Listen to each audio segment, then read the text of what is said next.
Well, good morning, everybody. I'm pleased to, standing room only, look at this. I am pleased to call this hearing to order this morning. We're gathered here today for an important discussion to better understand PFAS as hazardous substances and the impacts of regulating them under comprehensive environmental response liability and Cleanup Act, also known as Superfund, also known as CERCLA. But first, I want to thank our panel of distinguished panel of witnesses for joining us today to tackle what is really a difficult issue.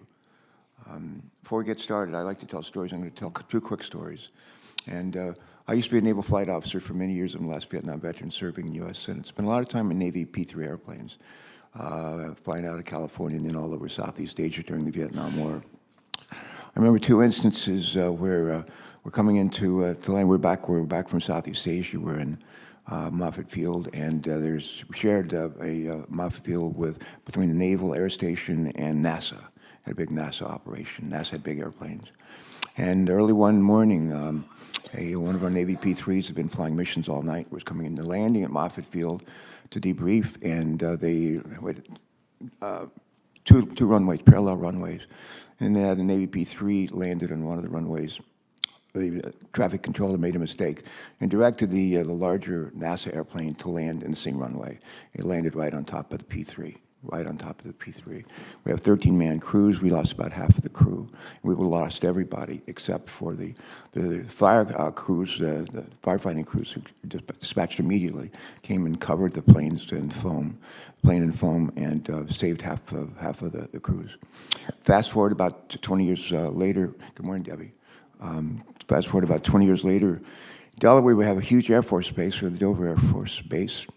It is the land bridge that connects the United States to the Ukraine. It's one of the things we do with our C-5 and C-17 aircraft. And one day I was driving down State Route 1, which connects, some of you know, from I-95 to all of our beaches, Rehoboth and others.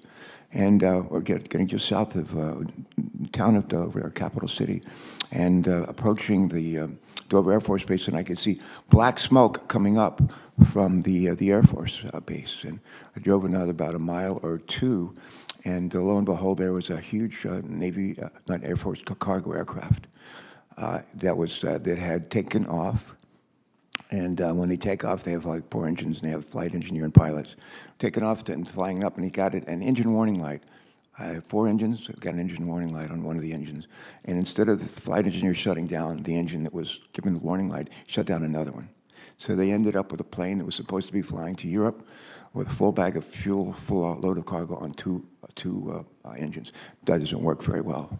And they turned around, they tried to get back and land and get into the approach path and land on the runway. Didn't make it. Went in about a mile short.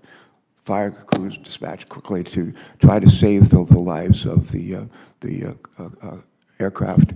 Every life was saved. Every life. That's a good story. That's the good news. Bad news is there are a number of communities around Dover Air Force Base that now have polluted water that they drink. And so something that was designed to save lives has made life more difficult for some of the people who live there around that base. But I just wanted to share that with you. And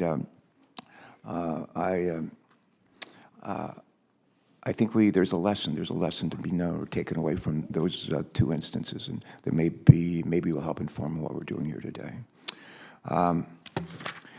This isn't a hearing that's just about firefighting foam, as you know. As we all know, thanks to modern chemistry, Americans have witnessed and welcomed, rather, the use of PFAS in many other forms, from non-stick pans and waterproof jackets to stain-proof furniture, fabric, and even as part of our health heart valve replacements. My guess is almost everybody here has PFAS in some form or fashion on our clothing, on our shoes, our shirts, or whatever, and maybe even in our bodies, what we've had for breakfast, what we had for dinner last night. But since the 1940s, more than 9,000 PFAS chemicals, yep, that's right, 9,000 PFAS chemicals have been manufactured and used around the world. And chemists are still finding more uses for these chemicals, from enabling lighter weight materials for our electric vehicle batteries to ushering in high efficiency methods for cooling the energy-hungry servers that keep us connected to the internet. And frankly, PFAS chemicals have made, in many instances, life easier, but this has come at a significant cost. And that is the cruel irony of these chemicals and the very substances that can save lives, as I've mentioned earlier, and improve the quality of our lives may also put lives at risk. Major reason that these chemicals are so effective is that they simply do not break down in the environment as we know, and that's why they're known as forever chemicals. They also accumulate, as one might ask, where do they accumulate? Well, they accumulate in plants, they accumulate in animals, they accumulate in our water and our soil, and most regrettably in our bodies, as well as in the bodies of our children and our grandchildren. A number of these forever chemicals have been found to be toxic, causing liver damage, fertility problems, and even cancer. As everyone on this committee knows, I'm privileged to represent the state of Delaware at least for the next 9 months, 7 days, 14 hours, 33 minutes. Yet every one of we have three counties in our state, and every one of our 3 counties has been plagued by the presence of PFAS chemicals in our soil, in our air, in our water. Every one of our colleagues in the U.S. Senate is dealing with the lasting effects of PFAS in their states and their communities as well.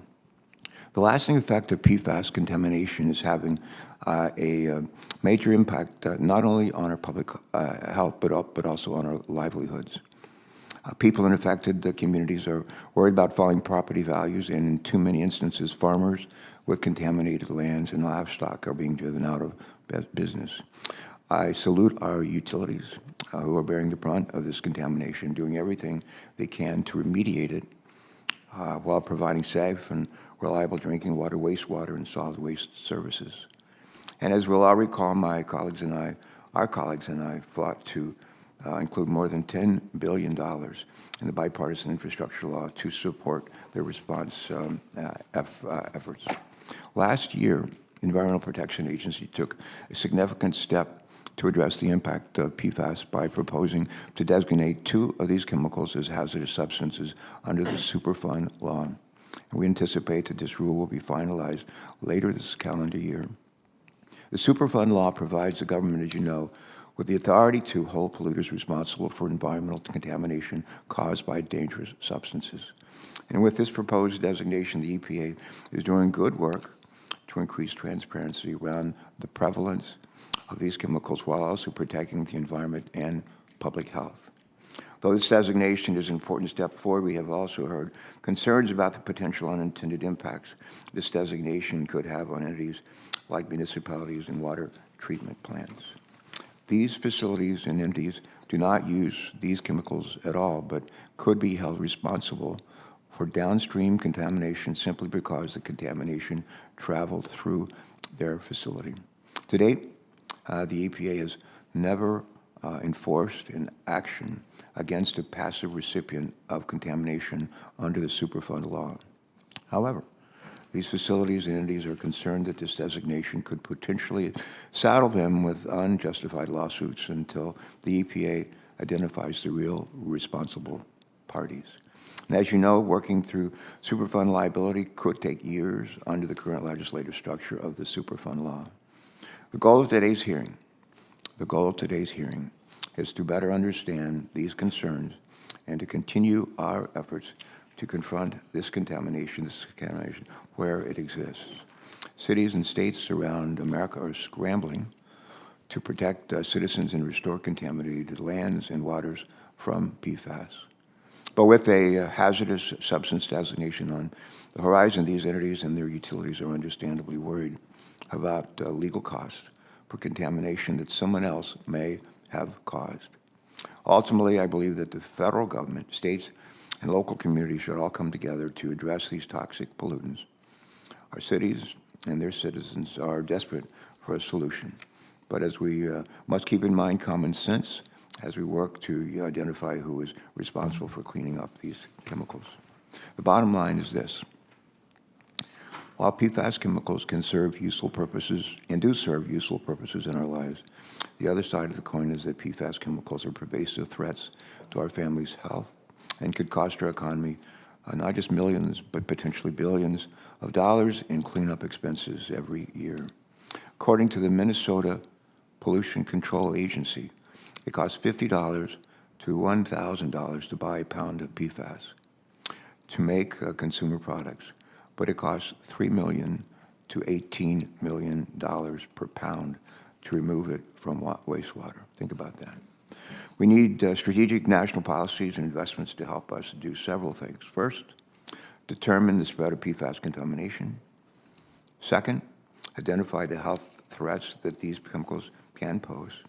And third, explore the best methods to rid our water and our lands of them. And finally, collectively find a path forward to make the actual polluters pay while protecting innocent partners. All of us look forward to hearing from our witnesses today. We sincerely look forward to hearing from you today about how we can work together to address PFAS contamination.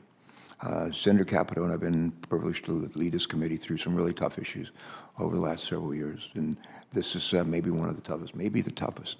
But I get to work here with her for a while longer, and this is something I really want to have taken on and dealt with in a responsible way on my watch.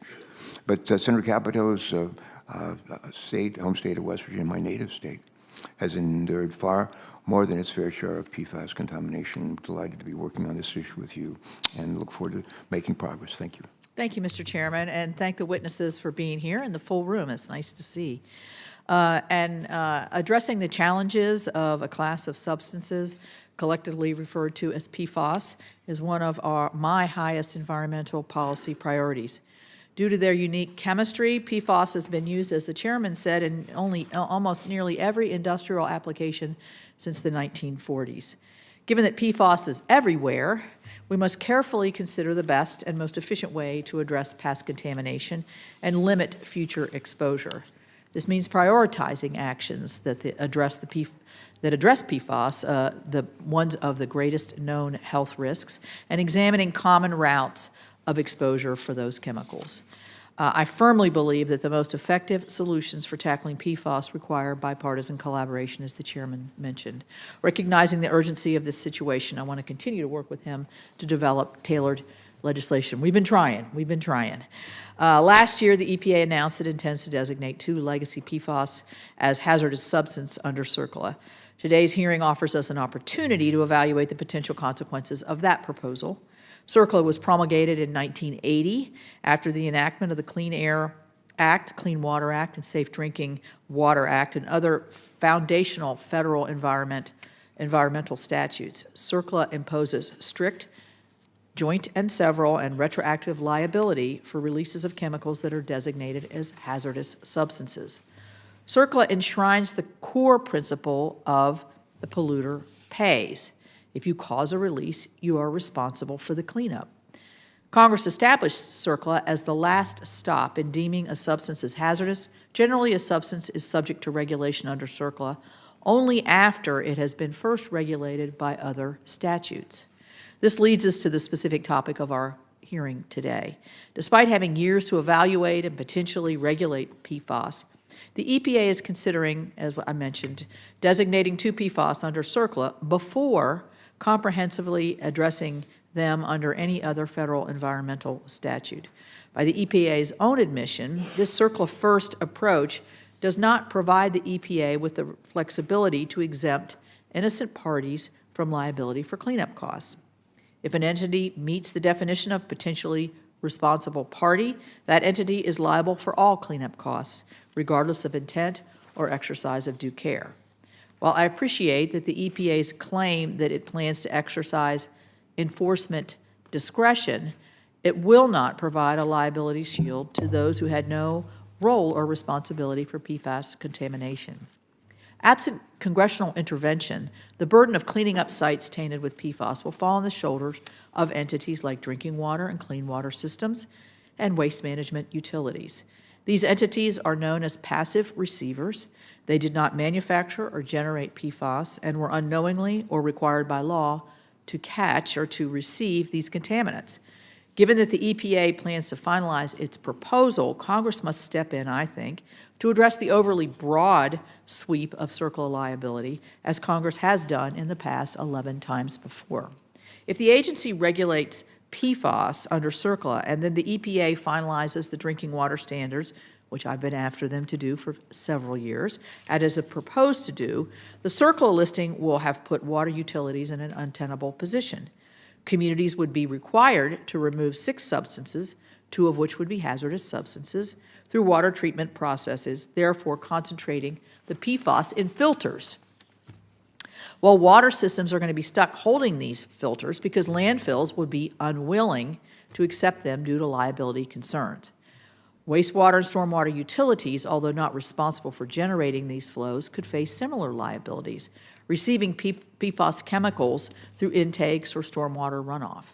These passive receivers would bear the brunt of these liabilities, facing frivolous lawsuits for just providing essential services. No EPA enforcement discretion policy can prevent those lawsuits by activist third parties. Without congressional action, a wave of lawsuits could potentially raise taxes and utility rates on millions of Americans, all while enriching the trial lawyers. This result flips the polluter pays principle on its head, turning it into a consumer pays model. This year presents us with a unique opportunity to confront the PFAS challenge. To effectively address these issues, which we should, we have crafted a draft piece of legislation that focuses on a comprehensive study to tackle PFAS pollution. I've made it clear that my support of any PFAS legislation is contingent upon addressing this liability issue under CERCLA and providing liability protections for those passive receivers. This is a non-negotiable condition for me. Entities that had no role in creating or controlling these contaminants should not be penalized. I'm confident that carefully crafted bipartisan legislation can strike the right balance between public health and the environment from PFAS contamination without imposing additional financial strain on American households already grappling with the challenge of daily living. I look forward to our collective efforts in finding a comprehensive and fair solution to this pressing and, I would say, very complicated issue. And I yield back. Thanks very much for those words and for the partnership we have on this issue and on so many other issues. As Senator Cavalier knows, my family is originally from a coal mining town in West Virginia called Beckley, Raleigh County. My grandfather was one of the co-founders of Raleigh County. My dad used to say to my sister and me when we were kids growing up, he used to say, the hardest things to do are sometimes the things most worth doing. He said the hardest things to do are sometimes things that are most worth doing. He also used to say, quitters never win and winners never quit. And those words are frankly on my mind today, along with the words of a friend of ours actually from Wyoming, who was a witness on another committee that I serve on, who once said at a hearing, he said, bipartisan solutions are lasting solutions. Think about that. Bipartisan solutions are lasting solutions. And we work on a lot of tough issues on this committee, but we're usually able to get to the right place by working across the aisle, and we're going to, again, do that as well. And I want to say our special thanks to our staffs, the majority, minority, and personal staffs for the work that you've done already and they're prepared to do to try to get us to where we need to go. And with that, let's turn to our panel of witnesses. We're grateful to all of you for the time that you've taken to join us this morning, prepared for this, to discuss this important topic. First, we're going to hear from Secretary James Kenney. And here we go. How are you? Good to see you. Serves as the Cabinet Secretary for New Mexico Environment Department.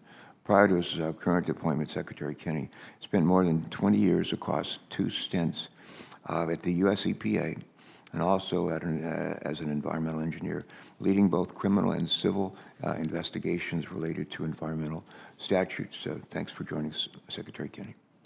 Next, we have Kate Bowers. Kate serves as legislative attorney in the American Law Division of the Congressional Research Service. Her work focuses primarily on environmental law, including the Clean Air Act, the Clean Water Act, Hazardous Substance Response and Regulation, and other pollution control laws and environmental enforcement. Third, we're going to hear from Scott Faber, who is the Senior Vice President for Government Affairs at the Environmental Working Group. Scott has been a leading voice for the environmental community on addressing PFAS contamination, while also serving as an adjunct professor at Georgetown University Law Center. Next, we're going to hear from Michael Witt, the General Counsel for the Passaic Valley Sewerage Commission. Mr. Witt is testifying on behalf of the Water Coalition Against PFAS. Welcome. And finally, we're going to hear from Rob Fox, who serves as a partner at, is it Manco?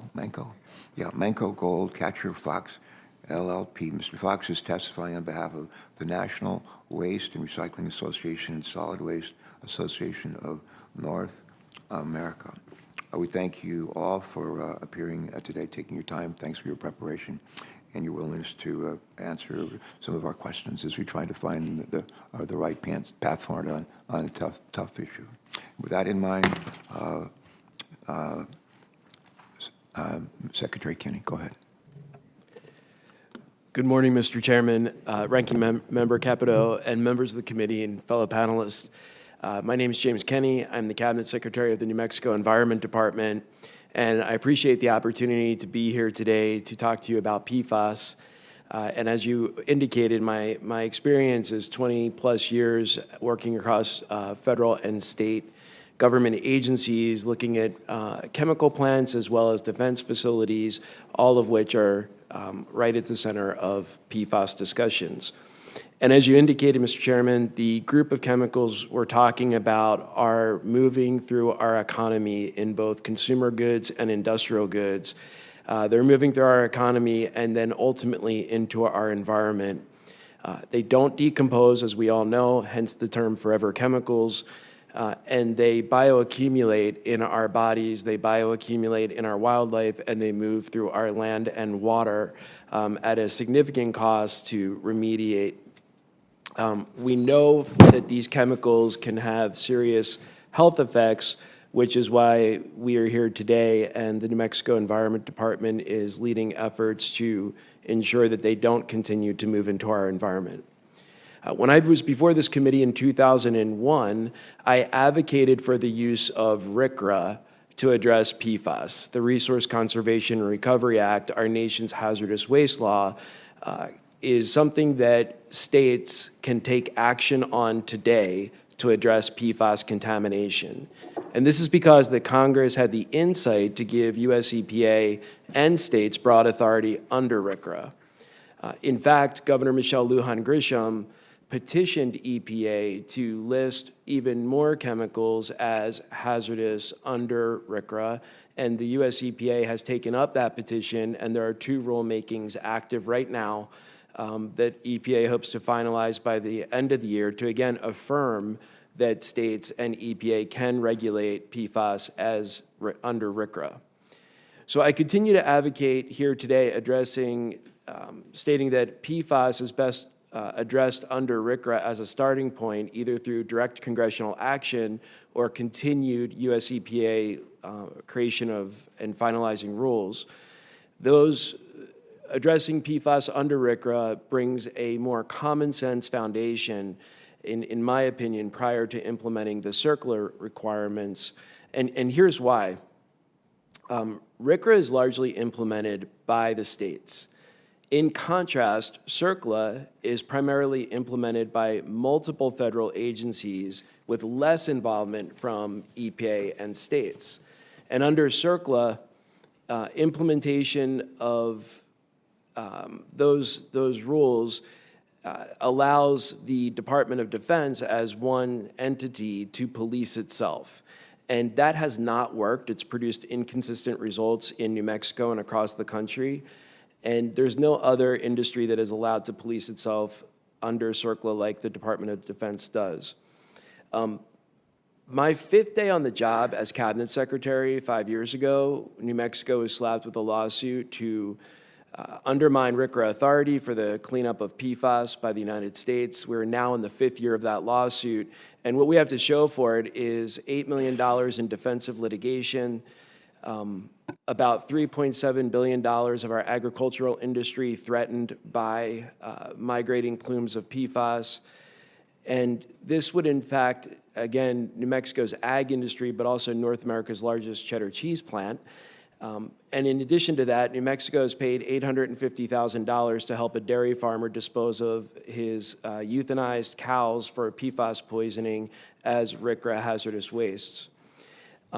We plan to continue to work to test the servicemen and women, as well as residents who live around one of our bases, for PFAS contamination. All this under the backdrop of not getting anywhere with the Department of Defense in terms of remediating PFAS off base. So, given my experience with RCRA and CERCLA, I offer two recommendations for the committee. One, Congress should take immediate action to list PFAS as hazardous waste under RCRA to achieve better outcomes for communities sooner. And two, Congress should modify CERCLA and the Defense Environmental Restoration Program so that US EPA is the sole responsible implementing agency, not the Department of Defense. In doing so, we'll create a strong program that is focused on both the polluter and giving states the ability to address the passive receivers with discretion. Thank you. I'll just say to our witnesses, in baseball they have a term, telegraphing a pitch, and you can tell by the way the pitcher holds the ball, releases the ball, what he's throwing, a curveball, split fingered, whatever it was. I'm going to telegraph a pitch. I'm going to come back to his two recommendations, and I'm going to ask each of you just to comment on the feasibility of those, okay? We'll do that when we do the Q&A. All right, next in the batters, in the on-deck circle, coming into the batter's box, is Kate Bowers. Kate, welcome, please proceed. Thank you, and good morning, Chairman Carper, Ranking Member Capito, and members of the committee. My name is Kate Bowers, and I'm a legislative attorney in the American Law Division at the Congressional Research Service. Thank you for inviting me to testify today on behalf of CRS. In my brief remarks, I'll be addressing the mechanisms established in the Comprehensive Environmental Response, Compensation, and Liability Act, also called CERCLA or the Superfund Law, for holding parties responsible for the costs to clean up contaminated sites. My testimony will also address considerations that may be relevant to liability if EPA finalizes its proposal to designate one or more PFAS as hazardous substances under CERCLA. CERCLA authorizes EPA to clean up contaminated sites and to compel entities that bear responsibility for contamination at a site to perform or pay for cleanup activities. Private parties that incur cleanup costs may seek to recoup those costs from other parties or from the Superfund trust fund. This framework is intended to ensure that there will be parties who can bear the cost of cleaning up contamination, and that all responsible parties who are able can be required to share those costs. Parties may be liable under CERCLA for response costs, injury to natural resources, natural resource damages assessments, and federal public health studies. But for a party to be liable for cleanup costs under CERCLA, several requirements must be met. There must be a release or threatened release of a hazardous substance into the environment. There must also be a response action or cleanup and response costs at the site. Only certain categories of parties with a connection to the contamination may be held liable. Those parties are often called potentially responsible parties, or PRPs, and include current owners or operators of a site, past owners or operators, arrangers, and transporters. CERCLA allows any person, including EPA, states, local governments, tribes, and private parties, to sue a potentially responsible party to recover response costs that they've incurred. It also allows a party that has been required to pay response costs to assert a contribution claim to compel other PRPs to bear an equitable share of those costs. Parties that have resolved their CERCLA liability to the United States or a state cannot then be held liable for contribution claims by other PRPs regarding matters addressed in that settlement. Liability under CERCLA is only associated with releases or threatened releases of hazardous substances. A substance may be considered hazardous for purposes of CERCLA based on either designation under another statute to which CERCLA refers, or a direct designation pursuant to CERCLA itself. The proposed PFAS designations, if finalized, would represent the first use of EPA's direct designation authority under CERCLA. Designation of one or more PFAS as a hazardous substance under CERCLA would subject releases of those PFAS to the statute's reporting requirements and liability framework. Designation would not trigger a public or private cleanup, alter the CERCLA response process or applicable cleanup standards, or determine the liability of any party. If the preconditions to liability are met and no defenses or exemptions apply, entities that are associated with facilities or sites where PFAS was produced, used, or disposed could be held liable in the event of a PFAS hazardous substances designation. Because CERCLA liability extends to the federal government, this could also include federal departments or agencies that released PFAS. But the determination of an individual party's liability is a site-specific, fact-intensive inquiry. And so as a result, it's not possible to determine a party's or a category of parties' liability in the abstract. CERCLA also provides several exemptions and defenses to liability for categories of parties that meet certain criteria. For example, the statute provides an exemption to CERCLA liability for response costs or damages resulting from a federally permitted release. If a release or a discharge is in accordance with a permit issued under another specified federal statute, like the Clean Water Act, that discharge then might not be a basis for CERCLA liability. EPA has also stated that it does not intend to pursue enforcement against certain entities, such as farmers, water utilities, airports, or local fire departments. Enforcement discretion does not alter the scope of liability as defined in the statute, nor does it bar states, local governments, tribes, or private parties from taking action against a PRP. And if a party has not resolved its liability by settling with EPA or a state, it won't receive protection from future contribution claims. But by limiting the number of response actions EPA undertakes, the agency's policy could limit the circumstances giving rise to the response costs that are a necessary condition for CERCLA liability. Thank you, and I look forward to your questions. Thanks very much. And our thanks to everybody at the Congressional Research Service for the service that you provide, not just for the Senate and the House, but for our country. Thank you very, very much. Next, we're going to hear from Scott Faber. Scott, please proceed. Thank you. Welcome. Great. Thank you so much for inviting me. This morning, I'm joined by Nora Strandy. Nora's sister, Amara, recently passed away from a form of liver cancer she believed was caused by PFAS. Amara and Nora grew up in the heart of the nation's largest PFAS plume. And like all of us, Amara and Nora had no idea they were drinking water contaminated with PFAS. Scott, where is that plume? What state? Where's it? That's in east of St. Paul in Minnesota. Thank you. Senator. Like all of us, Amara and Nora had no idea they were drinking water contaminated with PFAS. All of us, that is, except for the polluters.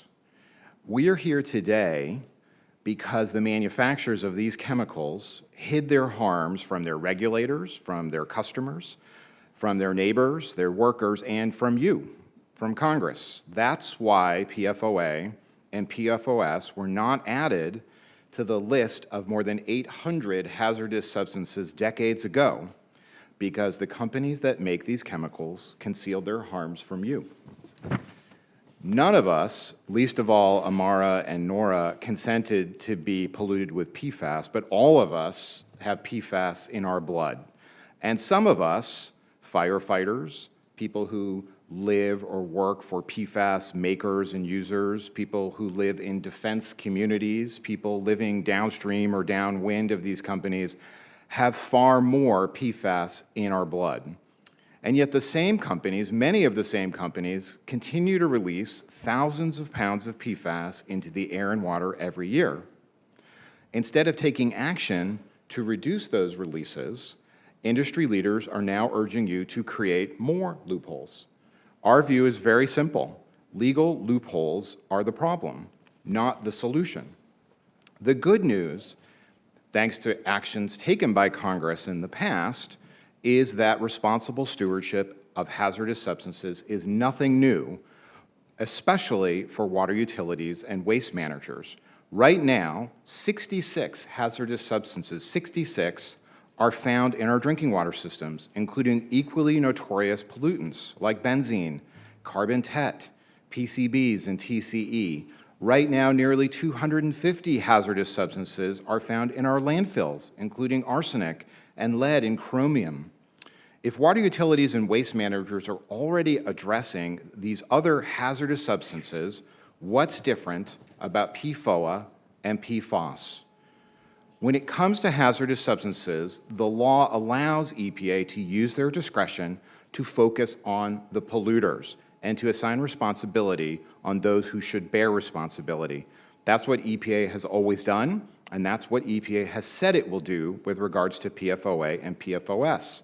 In a recent letter to House leaders, EPA wrote, the agency will focus its enforcement efforts on manufacturers and does not intend to pursue entities such as farmers, water utilities, airports, or local fire departments, and will provide protections against third-party cost recovery claims. This letter is consistent with EPA's long history of using the discretion provided by Congress to assign liability where it belongs, with the polluters.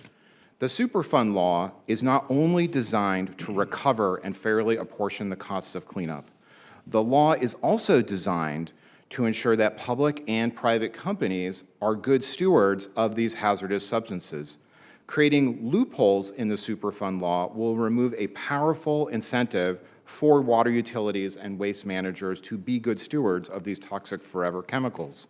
Let's address the big challenges before us. Let's not make them worse. Congress has never created a Superfund exemption for a specific chemical, not even for notorious pollutants like PCBs and asbestos. I know we all wish Amara was here today to deliver this testimony, not me. Just before Amara passed, she helped enact the toughest PFAS law in the nation, which was later named Amara's Law. Imagine the courage it took to sit where I'm sitting now and fight for the rest of us. Let's honor Amara by closing the loopholes that are making us sick, not creating new loopholes. Thank you. And how old was Amara when she passed? Do you know? Amara passed 2 days before her 21st birthday, Mr. Chairman. Thanks. And this is her sister? This is her sister. Thank you for Marjorie. joining us today. Yes. So we're sorry for your loss. Yeah. All right. Thank you, Mr. Faber. And Mr. Let's see, Mr. Witt, you're next. Michael Witt, go ahead, please. Thank you for joining us. Good morning, and thank you, Chairman Carper and Ranking Member Capito and all members of the committee for the invitation to testify about the need to protect water systems from PFAS liability under CERCLA. I'm honored to be here. My name is Michael Witt, and I am General Counsel of the Passaic Valley Sewage Commission in Newark, New Jersey, or PVSC. Formed in 1897, PVSC is one of the oldest environmental agencies in the United States. We've been providing sewer service for 100 years this year, actually. We operate the 5th largest wastewater plant in the nation, and every day we provide service to about 1.5 million people spread across 48 communities in northeastern New Jersey. I'm testifying today on behalf of the Water Coalition Against PFAS. The coalition includes organizations whose membership represents all facets of clean and safe water delivery: the National Association of Clean Water Agencies, the Association of Metropolitan Water Agencies, the American Water Works Association, the National Association of Water Companies, the National Rural Water Association, and the Water Environment Federation. Together, the coalition advocates for tens of thousands of wastewater and drinking water and stormwater utilities who keep our country's vital water supply safe and operating each and every day. Water sector utilities were created to protect public health and the environment. Ironically, it's the very act of doing that, providing clean and safe drinking water and treating wastewater, that exposes our utilities to liability under CERCLA. Utilities do not manufacture PFAS. We do not profit from PFAS. Industry did that for decades. In contrast, utilities passively receive PFAS via drinking water supplies and through influent. That fact and that fact alone exposes each and every utility in the United States to potential liability under CERCLA. It exposes our ratepayers to having to pay for the problem of funding PFAS cleanups. This is simply wrong, and Congress must act to fix it. our coalition is asking Congress to provide water systems with liability protections under CERCLA for PFAS to help ensure that the polluters, not the public, pay for cleanups. To be clear, as EPA and state agencies develop drinking water, wastewater, and stormwater standards, utilities will be implementing these standards through costly treatment upgrades. We will be working hard to do this and to still keep our rates affordable because we have to charge for it. But CERCLA liability would come on top of that, and despite those investments. Some have expressed the opinion that if utilities just comply with their federal permits, they won't have CERCLA liability. That is not the case. The existing CERCLA exemptions tied to federal permits generally would require that PFAS be directly addressed in permits before it could provide any sort of liability shield. But EPA and the states are still figuring out how to address PFAS in permits, so we don't have that yet. CERCLA is also retroactive, meaning that in the future, when we can rely on those permit shields, CERCLA would still be able to look back and still keep us on the hook for remediating decades worth of PFAS that the chemical companies have pumped into our water and our air and on our land. I'm also aware that EPA has proposed to exercise enforcement discretion and that they do not intend to target water systems. We welcome that policy, but it's not enough. It doesn't carry the force of law. It could change tomorrow, and its impact is limited to cleanups that are led by EPA, not by private parties. CERCLA provides even the most culpable parties with multiple avenues to drag innocent parties into extremely costly and complex litigation, and there's little EPA can do to stop it. This is not a hypothetical statement. We know that this happens because it's happened to my own utility. We've been involved in the largest Superfund case to date under that law for the last 28 years. From 1951 to 1969, the Diamond Alkali Company manufactured Agent Orange on the banks of the Passaic River.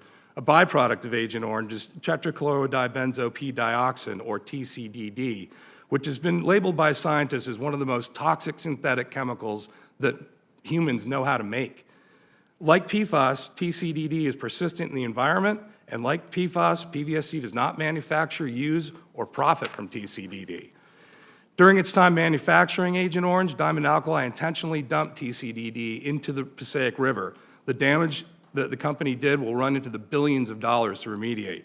It is difficult to imagine a more culpable party under CERCLA.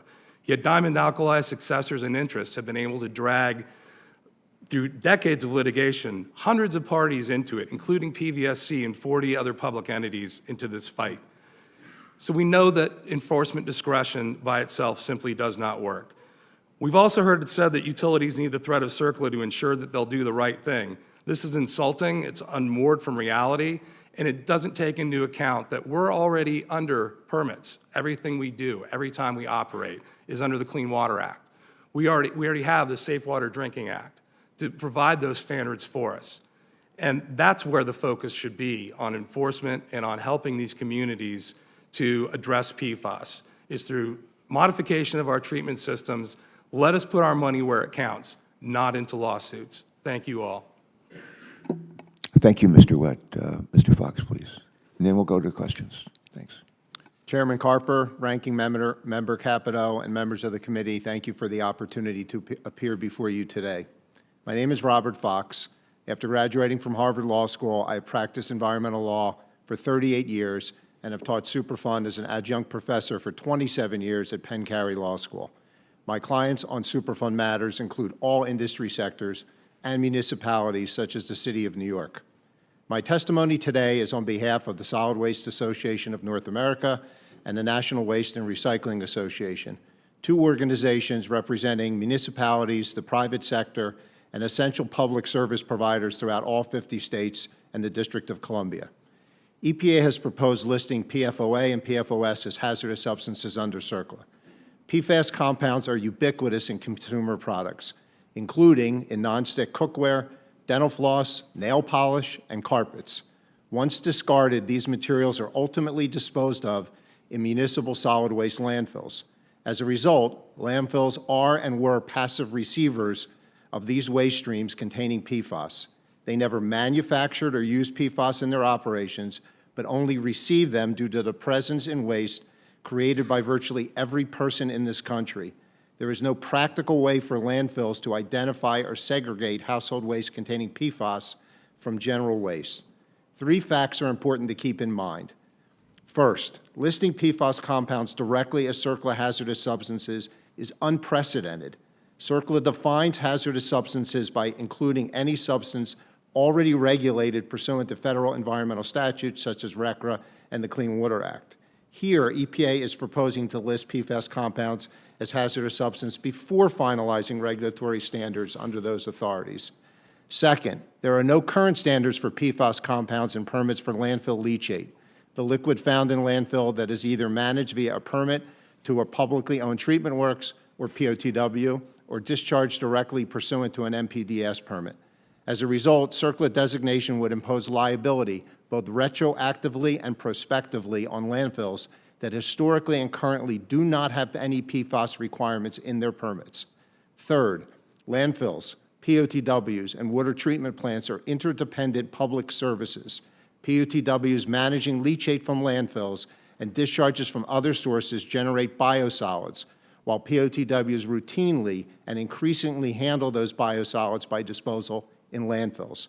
As a practical matter, CERCLA designation of these PFAS compounds, in the absence of congressional relief, would compel landfills to restrict inbound waste with elevated levels of PFAS compounds, including spent water filtration systems, biosolids, and contaminated soils from CERCLA sites, including DOD sites. As a result, EPA's goal of promptly remediating PFAS contamination at other sites will be delayed and frustrated. More basically, CERCLA liability will completely disrupt the well-established municipal waste infrastructure in this country. Certain waste will have no place to go, and increased disposal costs will turn CERCLA's objectives from a polluter pays policy into a community pays reality. The solid waste sector is not looking for relief where the groundwater at landfills has been impacted by these PFAS compounds due to landfill operations. Rather, we are seeking a narrowly tailored exemption from CERCLA liability arising from permitted leachate discharges. The exemption would apply where the release of PFAS compounds from a landfill are or were contained in an otherwise permitted discharge.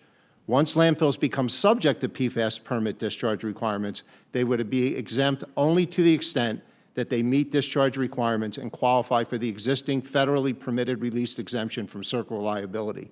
In anticipation of these discharge limits, landfills are proactively piloting a range of cutting-edge treatment technologies for PFAS and leachate. I want to address 2 arguments that have been asserted against this proposal. First, this type of exemption from CERCLA is nothing new. Congress has exempted parties who are inequitably held liable under CERCLA by creating 11 CERCLA exemptions over 40 years for parties as diverse as lenders, fiduciaries, brownfields developers, recyclers, and most apropos here, for residential and small business generators of household waste. Second, EPA has stated its policy to exercise enforcement discretion under CERCLA for certain passive receivers renders unnecessary the need for a statutory exemption. EPA enforcement discretion is insufficient. As a matter of law, if EPA chooses not to take any action, the passive receiver has no protection from a suit brought by any other potentially responsible party. Even if EPA settles with the passive receiver and provides those parties with statutory contribution protection, prevailing case law holds that settlement will not protect those settling parties from cost recovery actions brought by parties who have not been sued or settled with EPA. For all of these reasons, SWANA and NWRA respectfully support the limited statutory exemption discussed herein for leachate discharges containing PFAS from a passive receiver landfill. Mr. Fox, thanks. Gave us a lot to think about. Thank you so much. I mentioned when I said earlier today I was going to telegraph my pitch and go back to Mr. Kinney and ask him to repeat what he said at the beginning of his testimony. Rather than do that, I'm going to do that for the record. We'll do that for the record. We'll reach out to everybody on the panel and restate what he's already said and ask each of you for your opinions. One of the things I oftentimes do at the end, my colleagues know, at the end of a hearing, especially in one as difficult to deal with as this one, I will ask the witnesses at the end of the hearing, where do you think we have amongst the witnesses, where's there agreement? Maybe not total agreement, but some consensus. One of the things we have to do at the end of the day is to try to find consensus, and this is an opportunity for you to at least start that process. So we'll just start, Mr. Kinney, with you. Secretary Kinney, right? Mr. Secretary. Just take one, I want to take a minute, just take a minute. Where do you think there's some consensus on this panel?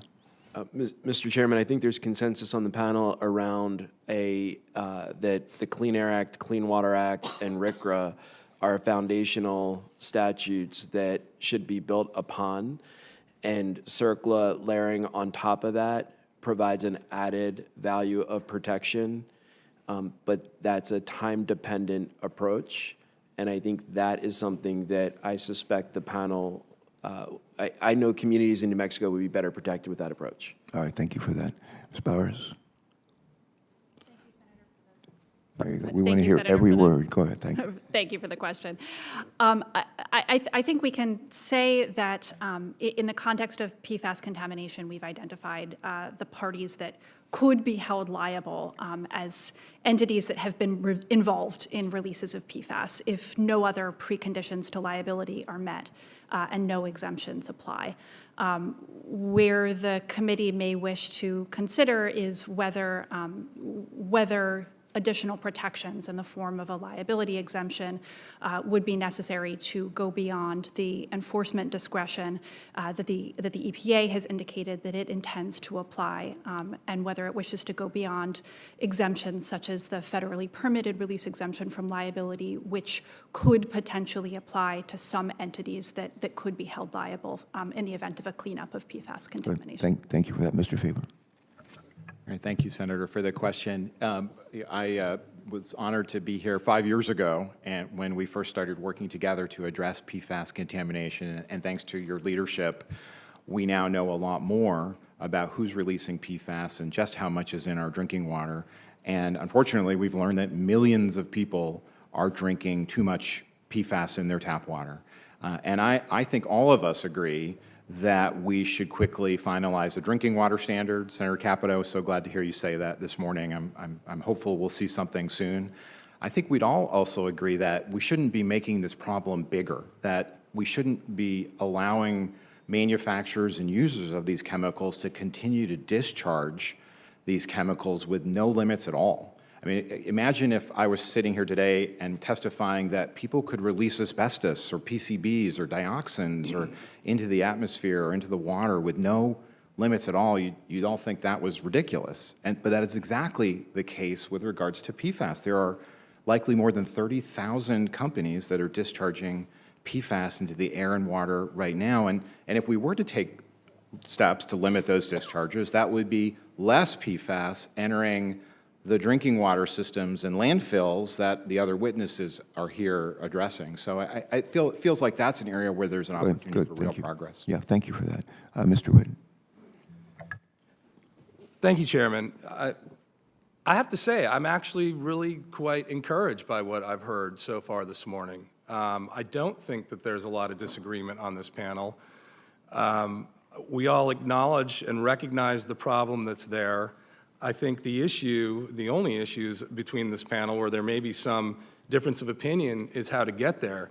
We all recognize the importance, and certainly from the water sector's point of view, of the water sector's role going forward under PFAS regulatory schemes on being part of the solution to this problem.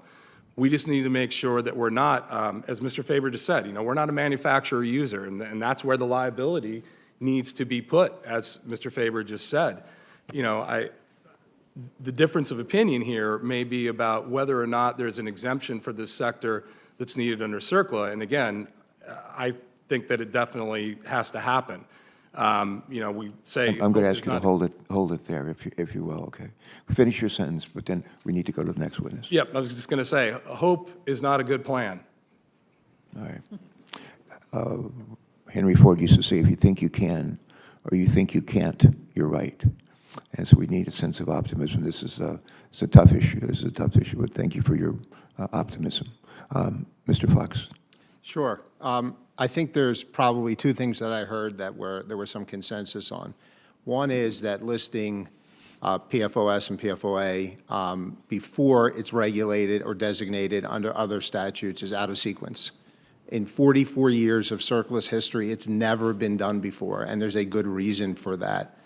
Because you need the standards and the regulation, and I didn't hear any dispute on that issue in terms of the sequence. The second was that the guiding principle under Superfund is polluter pays, and we don't want to create a situation where the people who are paying are ratepayers and taxpayers. And so we have to do this carefully and deliberately so we don't have that law of unintended consequences. All right, thanks. Now we're going to hear from our ranking member of the committee, Senator Capito. I could not have a better partner, and I need a great partner on an issue like this. Thank you, Senator Mr. Capito. Chairman, and I don't want to thank all of you. I really, Mr. Faber mentioned 5 years ago, we've learned a lot. I've learned a lot, and this has impacts in all of our states. And we had an issue with our DOD in West Virginia, so I empathize with that. Anyway, I would like to note that we received letters from 250 entities requesting that Congress provide some passive receiver exemptions under CERCLA. They're like drinking water and wastewater, ag groups, state and local governments, airports, and others. So I would ask unanimous consent to submit those letters for the record. Without objection. Good, thank you. Let's talk about, I think one of the cruxes this enforcement discretion point. The EPA says enforcement discretion to protect water and wastewater, and that their intent is to focus on the polluter pays and the producers and the users. So, Mr. Witt, you have direct experience with this through the Passaic Valley Sewerage Commission during the Dioxin Superfund litigation. Could you speak about your experience, and you did speak a little bit about this in your opening statement, how successful or unsuccessful the EPA's policy in protecting your utility from financial and legal challenges related to the cleanup of the site? So how does it work if that's what their aim is? Thank you for the question, Senator. It hasn't worked because, as has been pointed out, and Mr. Fox is certainly more of a legal expert on CERCLA than I am, but it hasn't worked because, as was pointed out, even if EPA doesn't sue you, everybody else involved in a Superfund case can sue you. And so in PVSC's case, again, we don't make dioxin, we don't profit from it, we don't use it, and yet for the last 8 years, since 2016, by having been drawn into this lawsuit, PVSC has had to expend over $4.6 million in legal fees defending this case against a contaminant that is not our responsibility, that we didn't put into the river, we didn't make it, we don't use it. But nevertheless, we are force-marched through this lawsuit. 40 other public entities are being force-marched through lawsuits related to the diamond alkali site by the parties who are liable for putting this, again, most toxic chemical that human beings know how to make that's not radioactive into the environment. And there's no way to get us out except by settling with us directly. And that is what EPA is trying to do, but it doesn't stop you from being involved in the lawsuit. And that's what the same exemption we're asking for under PFAS. Right. We're trying to be part of the solution here. We're not part of the problem. Well, the good news is I think that what I hear the panel saying is we are at the precipice, we are so much closer at addressing this issue from our standpoint. And if we can get the drinking, let's talk about the drinking water standard. Let's just say you're a small water system in Mr. Fox, this is for you, in West Virginia. Let's say you have a certain level that you have to, that you can't pass through. And we have the technology and the carbon filters that, so they purchase those, which are several $100,000s for a small water system. They catch it, and hopefully all of it, but there might be some that could get through. We know that's always a possibility. I guess what disproportionate problems would they have at a small water system because they can't bear the brunt of it? But then the other question is, and we've learned this through our investigations, is how do you destroy it? And how do you, once you catch it, what do you do with it? That's a big issue that in our bill that we've looked at is to try to award, prizes to people that can figure out how to do this. If you burn it, does it go back up in the air and people are breathing it and all these kinds of issues? So, Mr. Fox. So thank you for the question, and I think you're raising a really important point in two ways.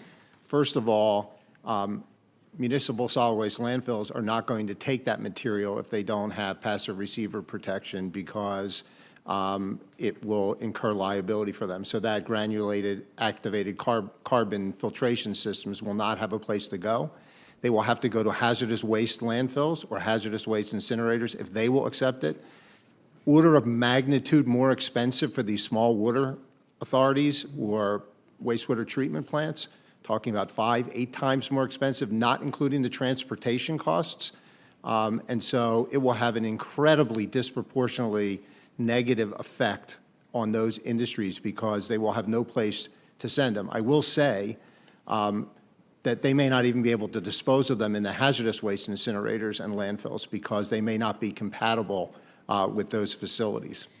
Yeah, that's a big issue. So, we're talking a lot of technicalities here, and I think what we're bypassing a little bit, not because we want to, but because we're trying to get to the right things, are how safe is this in our water? Is there a level? How important, and I'm just going to go really quickly, I know I'm almost at my time. Secretary Kinney, we'll just go through quickly. What will the safe drinking water standard mean in this discussion? In other words, how important is that, and how quickly should that have been done, like I think yesterday, but that's my opinion. Really quick while Yeah, Senator, I agree. It should have been done yesterday. We're looking forward to coming out, but how important is that? Is it'll set a North Star by which utilities will have to, anyone discharging, or I should say treating for drinking water will have to meet that standard. Mm-hmm. It'll require some technology to be invested. But that's not a bad thing here, is that once we have a standard, that is usually what spurs the innovation to create the technology. So I'll keep it brief and hold it there. Ms. Bowers, do you have anything to add there? Yes, thank you, Senator. I would just add that if EPA finalizes that drinking water standard under the Safe Drinking Water Act, that standard could potentially be incorporated as a standard for cleanup under CERCLA. Okay. That determination is a site-specific one, again, but the statute does have room for So that might beg the question is, do you go to the CERCLA thing before you have the safe standard? But I'll move on to Mr. Faber really quick. Yeah, just a reminder, Senator, that even if the president finalizes the drinking water standard today, utilities will have 3 to 5 years to get into compliance. I think Mr. Fox's point's an important one, that while utilities should not be sending their GAC filters to Subtitle D landfills, they can and should send them to Subtitle C hazardous waste landfills. Indeed, they should have been. This is one of the things that I find troubling about. Well, I want to stick on the water standard. Sure. Sorry about that. Yeah, because I'm out of my time. Okay. Mr. Witt, do you have a comment on safe drinking water? How that might impact you? Again, I concur with the panel that it's an important step forward. Microphone. I agree with the panel that it's certainly an important step forward and needs to happen. Again, it's a matter of putting the right regulation in place at the right time, though. And what comes first? Yes, Mr. Fox. Yeah, that's really what I was going to say. It's a sequencing issue Right. that it has to be regulated under those other statutes first before It goes to CERCLA. Thank you. Thanks for those questions.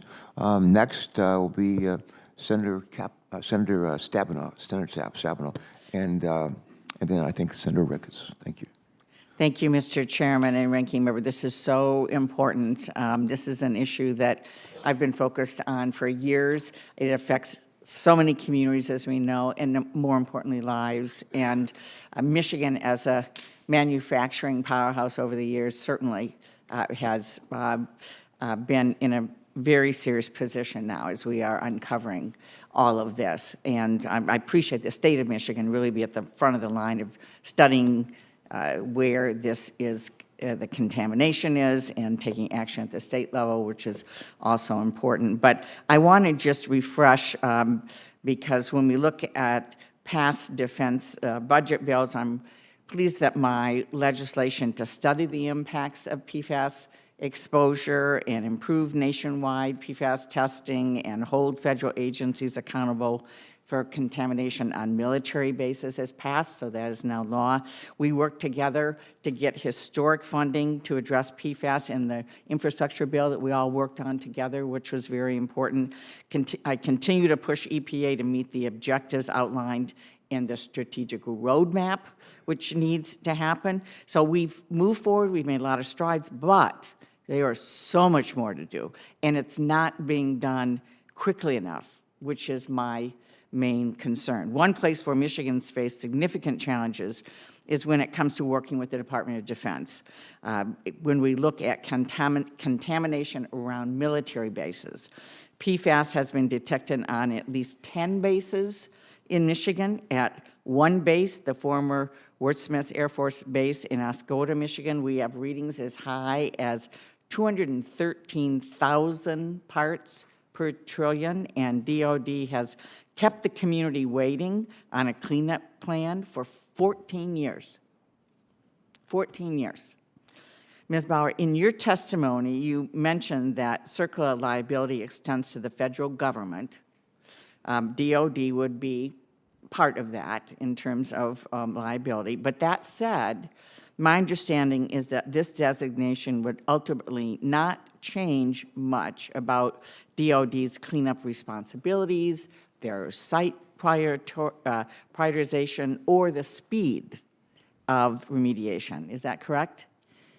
Thank you, Senator. That is likely correct. DOD is required under the Defense Environmental Restoration Program to respond to pollutants and contaminants as well as hazardous substances at military installations. So designation of PFAS as a hazardous substance wouldn't change that requirement. So we still need some fixes in this area, that's for sure. So Secretary Kenny and Mr. Faber, can you speak more to how Congress can help ensure more expeditious cleanup of DOD sites like we're needing to do in Michigan?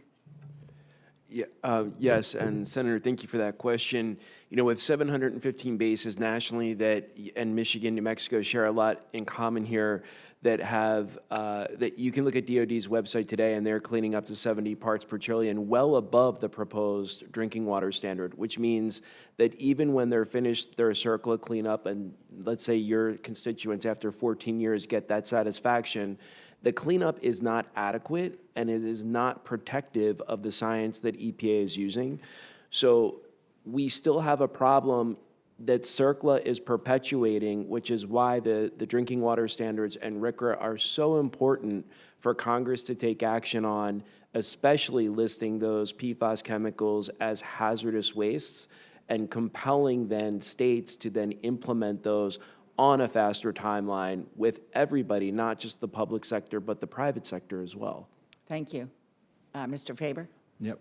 Senator, I was just in Michigan visiting my son in Ann Arbor. He lives with 9 other young men, and so you can imagine what the kitchen must look like. Yeah. I started to take some pictures, and sure enough, they all came down and started cleaning up the kitchen. And one of the benefits of designating PFOA and PFAS is that the releases or threatened releases of hazardous substances would now have to be disclosed. When the DOD transfers a property to civilians, they would have to disclose the presence of PFOA and PFAS in the groundwater and the soil. So one of the big benefits of this designation is that while DOD is effectively treating these chemicals as hazardous substances, thanks to some changes you made to the NDAA, there would be more disclosure, there would be more transparency. Thank you. Thank you, Mr. Chairman. Thanks so much for your work on this and certainly for being with us today. Another former governor here, he and I are recovering governors, but care about this issue with our old hats on and certainly with our current hats on. Please proceed. Great. Thank you very much, Mr. Chairman, and thank you to our witnesses for being here. Mr. Faber, an environmental working group press release from 2021, you stated, quote, "For decades, these corporations have knowingly contaminated our drinking water, food supplies, and blood of virtually every person on the planet with these highly toxic chemicals. It's long past time that these polluters pay for their malicious drive toward profits over public health." That 2021 statement seems to indicate your support for polluter pays and that polluter pays model. However, the current lobbying that you're doing seems to be contrary to that stance. You know, without passive receiver exemptions, entities who did not produce, manufacture, or intentionally use PFAS for commercial benefits will now be on the hook for someone else's mistakes. I think Mr. Witt has described that. It appears you've shifted beyond the polluter pays model. What prompted this change, and why are you against providing liability protections for passive receivers, given that this aligns with the principle of holding contaminators accountable? Yeah, well, thank you for the question, Senator. I think it's a mistake to refer to folks as passive receivers. Landfills and waste managers, water utilities elect to receive these wastes. They can refuse these wastes. They can require their customers to pre-treat these wastes. They can require them to provide records of what is in these wastes. As I mentioned in my testimony, this is nothing new for waste managers and water utilities. There are hundreds of these hazardous substances that they manage every day. And while I'm sure that PVSC is an incredibly responsible water utility, not all water utilities are as responsible as PVSC. We're all familiar with Newark, Jackson, and of course Flint. We're probably less familiar with other water utilities that have not responsibly managed hazardous waste, and I'm happy to provide those examples to you. So are you concerned, though, that, again, Mr. Witt's example of even if the EPA is not holding him accountable, but somebody, a polluter who is actually using this comes after and sues him after the fact, he's still going to be in this legislature, in this Yeah, no, thank you for the question. litigation? And as Ms. Bowers talked about, Congress added Section 113F2 to CERCLA to address the contribution rights and to shield parties like wastewater utilities and landfills from being subject to additional litigation for matters addressed in a settlement. When they settle under 122 of CERCLA, they can use the contribution shield under 113 to be immune from future liability for matters addressed in that particular settlement. That provides a powerful incentive for utilities and waste managers to settle with EPA so that we can focus, EPA, the courts can focus on the responsible parties, the real polluters, the folks who have contributed most of the waste to a listed site. So, Mr. Witt, given what Mr. Faber just said, why are you still in litigation and spent $4 million on litigation with the polluters who are suing you when you didn't actually use any of those chemicals? Thank you for the question, Senator, because nothing is ever as simple as we would like it to be, and especially under CERCLA, which is widely acknowledged to be one of the most confusing federal laws probably on the books. There are still avenues of liability that private actors can use to keep public entities involved in these suits. And when I talk about public entities, let's remember who we're really talking about here, which is the public. It's the ratepayers. You know, PVSC doesn't print money. That $4.6 million came from our ratepayers. It's $4.6 million that is not going into improving our plant. It's $4.6 million that's not going into rate stabilization funds so that our lower income users can afford to continue to have sewer and water service and not have to make a choice. Do I pay my sewer bill or do I have to get shoes for my child, you know, so they can go to school? So it's just money that goes into a black hole, and it takes time to get you settled out. And while you're getting settled out, you are still incurring all those legal costs. So that's why. Okay. Mr. Fox, I've heard significant concerns from our agricultural community over the potential liability American farmers will face because of EPA's CERCLA designation. The agriculture sector's concern reflects their concern that CERCLA's normal application of fertilizer exemption is insufficient to shield them from liability under CERCLA. Based on your experience in prior CERCLA litigation, what's your view on the agriculture's community's concern about this exemption? Thank you for that question. I'm going to answer that, and then I want to respond to your last question, too, if I may. So you're completely correct. That exemption would not protect them as it is currently standing, because in order to be eligible for that exemption, you have to meet standards under the Clean Water Act standards for land application of sewage sludge. There are no such standards for PFAS. And so you could be both retroactively liable because there were no standards, and then when they're promulgated, you're going to have to meet those standards. We don't know what they are yet. So that exemption is not available now for land application, normal application of fertilizer for PFAS because no standards exist. I do want to, I have to put my lawyer hat on now for 1 second, that's what I do. But I do want to answer this question about contribution protection that Mr. Faber said, because that's not correct. I argued this case in the Third Circuit. There's a Supreme Court case right on point. And if a private party has not been sued, so if the government does not take an action against a passive receiver, they do not have contribution protection. Even if they get contribution protection, it does not protect them from another PRP who either has not been sued or settled. And so any of those other PRPs who have not themselves been sued or settled can make an action against the settling passive receiver, and that settling passive receiver will have no protection under the contribution provisions of CERCLA. So again, just if I can, because you say, you're using some acronyms there, I'm not sure, PRP. So you're saying somebody who's actually doing the polluting, who actually may even be sued but hasn't settled, could still sue somebody like Mr. Witt? Absolutely, that is Supreme Court law. They would have that right to make that, to take that action. And as Mr. Witt said, I've been involved in doing this for a very long time. I have cases that have gone on for over 25 years. They are very expensive, they are very resource intensive, and that is going to put a tremendous burden on small players and other passive receivers. Great. Thank you, Mr. Fox. Thank you, Mr. Chairman. Thank you. Senator Cardin's next. Well, thank you, Mr. Chairman. I want to thank all of our witnesses. I want to start by thanking CRS for the services you provide us generally. We are asked to deal with a lot of subjects, like PFAS, that is not part of our background or our knowledge base, and you bring us up to speed pretty quickly. So I just want to thank CRS for all the services over the years and for your testimony here today. And I want to just acknowledge what some of you have already acknowledged about our leadership of this committee, Senator Carper and Senator Capito. They've taken on this issue. As a result, we have been able to make significant progress in identifying this hazard, getting resources to deal with it, and setting a path that we hope will lead to stronger public health attainments. So I just want to thank our leadership on the committee for doing this. You have my attention, not so much in the cows in your state, but the rockfish in my state. We have taken a look. We've specifically targeted for collection and analysis for PFAS, 8 separate locations where PFAS was collected for striped rock bass, and 7 of those sites resulted in consumption advisories. So this is an issue that is affecting all of our states and our economies, and we need to do things about this. So I want to just underscore what we can do to stop the pollutants and to deal with the public health challenges that we confront today. We'll talk about the liability issues, we'll talk about cleanup issues, all that has to be done.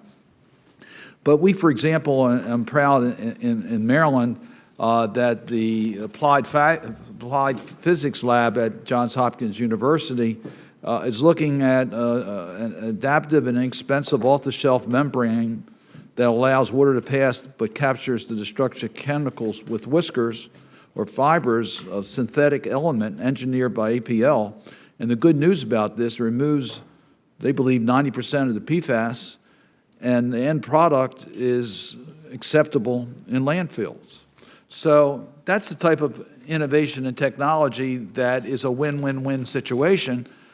But as has been pointed out, some of our water managers, they have a dilemma on making improvements based upon the fact that they have to use their ratepayers, which is a political challenge and a financial hardship to the ratepayers. So what can we do to bring these types of technologies to the market faster and provide the resources so that our water treatment facility plants can make these improvements? Senator Capito is absolutely right. We have some very small operators. I've been to some in my state of Maryland, and they just don't have the capacity within their ratepayers to make these types of improvements. What can we do to get this type of technologies developed and implemented so that we can have safer water consumption in all parts of our country? Any suggestions? Well, Senator, first of all, thank you for asking us the question. As we've heard, Congress has already provided $10 billion in the bipartisan infrastructure bill to help utilities. What we've not heard about is the now $13 billion and counting that private water utilities and public water utilities have recovered under state law claims through litigation. So there are more resources coming through private recovery.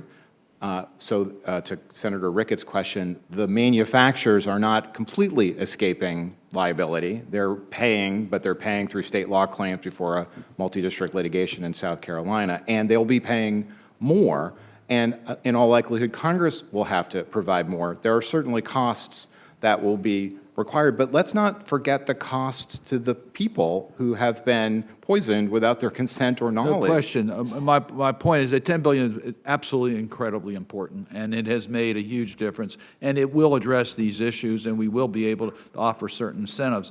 But as I go through my state and talk to our water managers, the capacity and financial abilities are still being challenged. And if we want to advance technology, particularly with smaller water systems, what do we do here? Well, Yes. can I just quickly add that the technology is available, and according to EPA and their analysis of the drinking water standard, only a few thousand systems out of many thousands are out of compliance, have more than 4 I parts per understand not trillion out of PFAS. compliance. I want them to go beyond that. I want to get this PFAS technologies implemented. So landfills are solution providers, and the way we have structured what we have asked for presupposes that once there are PFAS standards for leachate, for example, that in order to have liability relief, you have to meet those standards. And what that does is create technological incentives to create technology to treat that properly. But landfills aren't waiting for that. In anticipation of that, they have pilot studies doing exactly what you said, Senator. They have foam fractionation. They have supercritical water oxidation pilots, plasma, reverse osmosis. And so that's what you need. You need to establish this so that you create the proper technological incentives for passive receivers like landfills or water treatment or water utilities to come up with the technology. And what we propose does that. And you can see, by the way, that we are interdependent, because the waste that they generate comes back to us ultimately. And as you said, we want that to be something we can accept. And so we are already working on that technology. Thank you. Thank you, Mr. Chairman. Senator Cardin, thanks so much for those questions. Senator Padilla, I think was there earlier, and he's come back. Well, thanks for joining us, and you're recognized now. Thanks. Thank you, Mr. Chairman. Certainly glad to be here today and to hear from our witnesses on the issue of PFAS and CERCLA liability, because addressing PFAS pollution has been a priority of mine since I joined the Senate. And just this morning, I spoke to and heard from a number of water agencies at the Association of Metropolitan Water Agencies, where this was a key topic of conversation. And we've been tracking the issue very closely since EPA first issued their proposal to designate 2 of the most widely used PFAS as hazardous substances under CERCLA. California is facing numerous threats to our drinking water and sanitation infrastructure, from water supply challenges due to sustained droughts to water affordability challenges, which I've focused on as the chairman of the EPW subcommittee on water, fisheries, and wildlife, to the impacts of PFAS, lead, and other contaminants as well. So I see the challenges that California water systems are facing when it comes to investing in infrastructure and delivering on our promise, our obligation, frankly, to provide clean drinking water and wastewater services to every Californian and every American. So thank you, Chairman and Ranking Member Capito, for allowing us to have this conversation today, because this is a complex issue that deserves nuance and careful deliberation. Ultimately, I think we can all agree that we want to hold polluters responsible and accountable for their contamination, and we need to develop the plans to remove PFAS from our water systems. Now, Mr. Faber, I'm looking at a letter that you included in your testimony from EPA to members of Congress about EPA's efforts to develop an enforcement discretion policy to focus on PFAS manufacturers. Now, in the letter, EPA says they do not intend to pursue entities like water utilities or local fire departments, and they outline pathways for settlements to protect against third-party cost recovery claims. Can you talk about how EPA has historically used its enforcement discretion when dealing with utilities and municipalities, and what ways going forward may be able to protect them and other minimal contributors from third-party liability? Thank you, Senator. And as EPA has indicated, in this letter that you referred to, they do not plan to focus the responsibility for this PFAS contamination on water utilities. That's nothing new. It's been long-standing policy under EPA's municipal settlement policy, administrative settlement policy, by using Section 122 to quickly settle the liability of water utilities and other peripheral players, and to focus on those who are truly responsible for creating the pollution caused by hazardous substances. So I think the other thing I'll just quickly mention is we have not yet seen the enforcement discretion policy that will accompany this final rule. And so it seems to me that it would be something Congress would want to see before asking whether to amend in an unprecedented way CERCLA to address a single chemical. The other thing I'll just quickly mention is we filed a Freedom of Information Act request this morning to get all of the settlements ever that EPA has ever completed with water utilities and landfills, so that we can show you the receipts, so that we can show you that for as long as the EPA has exercised its authority under 122 and 113, that they have quickly resolved the liability of water utilities and landfills to focus on those who should be responsible, the polluters. Okay. Thank you for that. Now, I, too, have heard, as all of you have, from water utilities and others about the potential for truly responsible parties like a 3M or DuPont, who have been held liable for response costs, to try to deflect by bringing in water utilities or other entities into these third-party lawsuits.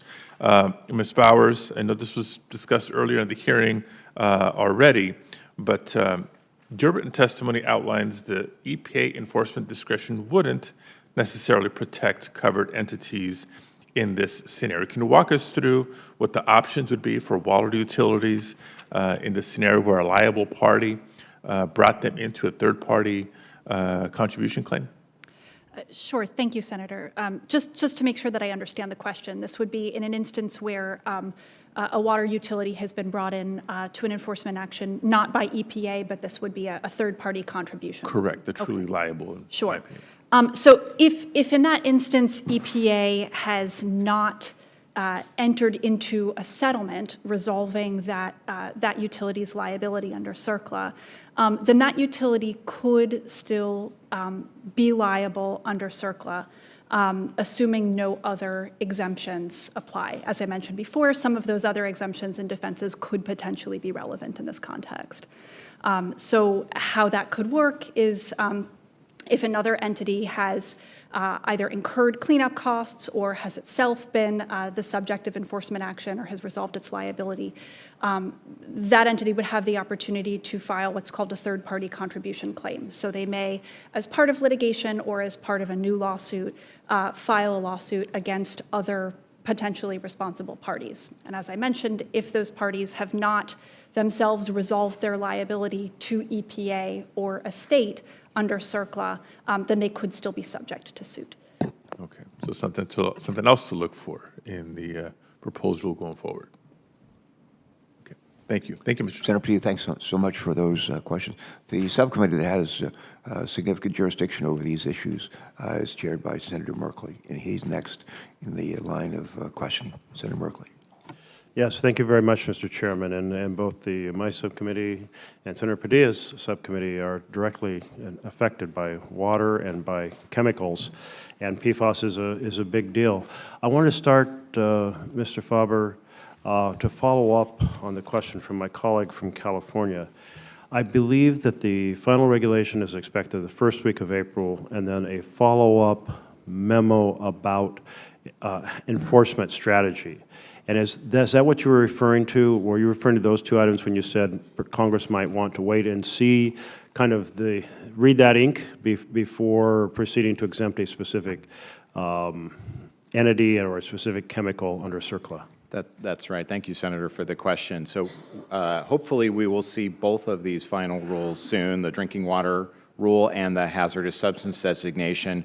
when EPA issues the hazardous substance designation, they will also issue an enforcement discretion memo that memorializes how they plan to address the liability of folks like water utilities, landfills, airports, fire training facilities. They've so far indicated in all of their writings and in their briefings that they plan to treat those folks as peripheral players who will be quickly settled and will not ultimately bear the cost of cleanup associated with PFOA and PFAS. That's right. So, but let's say we did pass provisions related to the liability of utilities, because utilities might say even just the court costs might be significant. And as mentioned by the chairman, you have often very small utilities serving small communities that have no ability to even sustain the infrastructure they have, let alone bring it up to common standards, and certainly not to pay for lawyers, et cetera. But this would not, if that were to happen, that would not alleviate the role of a utility to test for chemicals and to inform the public. I want to clarify that utilities, even if the pollution is upstream, seem to have a water utility, a specific responsibility to their customers for transparency to know what's in the water. So if there is PFAS in the water, that the public can know. Would liability provisions at all affect that responsibility? No, thank you for the question, Senator. So thanks to this committee, utilities are now currently testing finished tap water for many PFAS. Those results are now rolling in. Once these are regulated contaminants under the Safe Drinking Water Act, utilities will have a duty to test for them, to share those results with the public. And that's as it should be. Consumers should know how much is in their tap water and whether utilities are in compliance with these new drinking water standards. Okay, but this chemical family has sometimes described as hundreds of elements or 1,000 different kind of cousins. Is that affect the ability to test, or can one test kind of collectively for things that fall into this category? So to their credit, the EPA developed a drinking water standard that includes a mixture of what are called long-chain and short-chain PFAS, so that the treatment technology that will be adopted by PFAS won't simply reduce the 6 PFAS that would be part of the drinking water standard, but would reduce many of the PFAS. It's also really important to note that adopting this treatment technology will remove other co-contaminants, other things from our water, in particular a class of chemicals called total trihalomethanes that increase the risk of bladder cancer. And so while we certainly talked a lot about the cost to utilities, it's really important to remember that every year there are thousands of people who lose their lives to cancer, especially testicular cancer, kidney cancer. There are many people who lose their lives to cardiovascular disease associated with PFAS in their drinking water. So there are other costs, not just the costs borne by utilities to provide safe water. So back when I was in the state legislature in Oregon, we spent a lot of time exploring the issue of PFAS in carpeting and upholstery, which was related to kind of trying to decrease the fire hazard.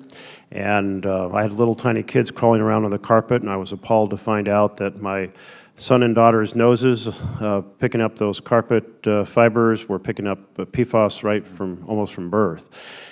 Do we have any sense of how the risk of PFAS in drinking water compares to the risk of PFAS on Teflon pans, popcorn poppers, pizza delivery plates, and carpeting and upholstery? Well, we're learning more about that, as we've talked about earlier, but the single most effective way that we can reduce the amount of PFAS that's in our blood is finalizing this drinking water standard and getting utilities to work taking it out of our water. But one of the other loopholes that we really need to close is the loophole that allows companies to use PFAS in ways that are truly unnecessary in our clothing, in our carpets, in our cosmetics, in our food packaging. One of the ways that we're all being exposed unnecessarily to PFAS is by allowing companies to use PFAS in these everyday products we bring into our homes. Thank you very much, and thank you, Mr. Chairman. Senator Merkley, thank you. We've been joined by Senator Lummis, who spent a lot of time on this issue, and we thank you for that, and thank you for being here today. Thank you, You're Mr. recognized. Chairman. Appreciate you. You bet. Mr. Fox, can you please explain why a nationwide enforcement policy does not adequately address the liability concerns for passive receivers? Sure. It's similar to what I've testified to, which is, and Ms. Bowers has also stated that if there is no settlement with the passive receiver, they're completely open to any lawsuit by a third party.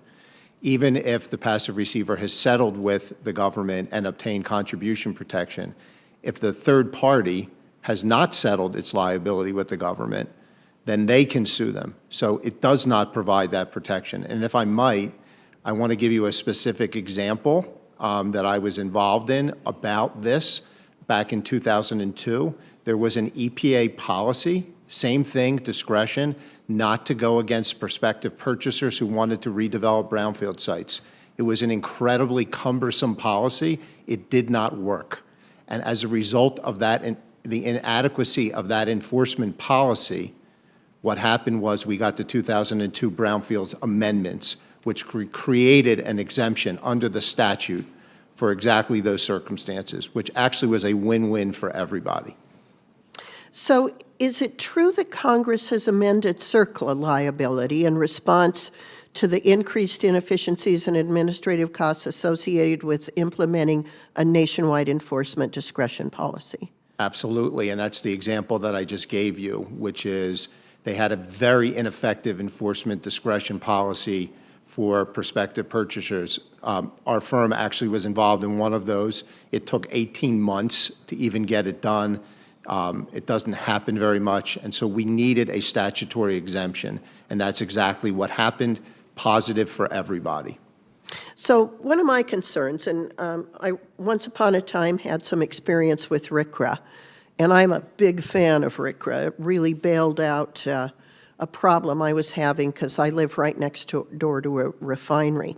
There's volumes of case law relating to designating a chemical as hazardous under RCRA and the Clean Water Act and the Clean Air Act. But for designating a hazardous substance directly under CERCLA, there is none, correct? There is absolutely no precedent in 44 years of CERCLA for EPA to ever designate something directly without it first being designated under the other statutes that you mentioned. Not one example of that. So if utilizing a tailored approach under RCRA could address some of the liability concerns of passive receivers, do you think that it's a problem that the EPA has dedicated such minimal resources into using RCRA to regulate PFAS? So currently there are two proposed regulations under RCRA that would solve part of this problem.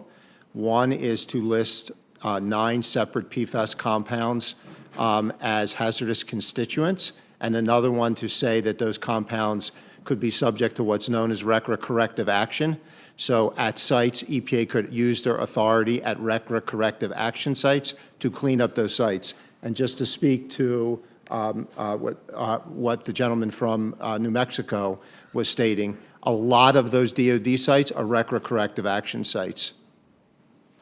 Thank you. I'm going to turn to Mr. Witt. In your view, and I want to read you something by the Environmental Working Group in November 2023. They expressed concern about potential new measures. And here's the quote. Congress is considering new loopholes and exemptions for PFAS polluters that will let them off the hook for PFAS contamination they may have contributed. Congress must hold polluters responsible. Okay, so what I'm focused on and very concerned about are these passive receivers and the expense that a passive receiver might incur to clean something up when it did not contribute to the contamination for which they are liable. So in your view, does this characterization about loopholes and exemptions accurately reflect the role of the Passaic Valley Sewerage Commission in relation to PFAS contamination? Thank you for the question, Senator. And no, I absolutely disagree with that characterization of PVSC or any wastewater treatment or drinking water plant as a polluter in this case. As we've stated, we are passive receivers of this contaminant or these contaminants. I know it was stated earlier that, well, you can just say you're not going to take them anymore. Well, we can't, because it gets into our sewer system one way or another. It gets into our sewer system from people's homes. We can't just tell people, well, we're not going to take your sewage anymore. We can't tell landfills, well, we're not going to take your leachate anymore, and you're just going to have to figure out some other way to dump it somewhere, and that's what will happen. If wastewater treatment plants can't take this material, which is what our job is to treat wastewater. If we can't take it, where is it going to go? Who is going to be treating this? You want us treating it. This is what we do all day, every day, and we are very good at our jobs. We want to be part of the problem of solving PFAS and getting it out of the environment. But when we have to do things like fight 28-year-long CERCLA cases or 25-year-long CERCLA cases or however long, we can't do that because that's where our resources are going. And let's remember something about the contribution protection, which hasn't been brought up yet, which is an extraordinarily important point. You can't get a settlement with EPA under CERCLA unless they designate you as a PRP, as a potentially responsible party. So contribution protection doesn't just exist out there in the ether. You have to be brought into the case.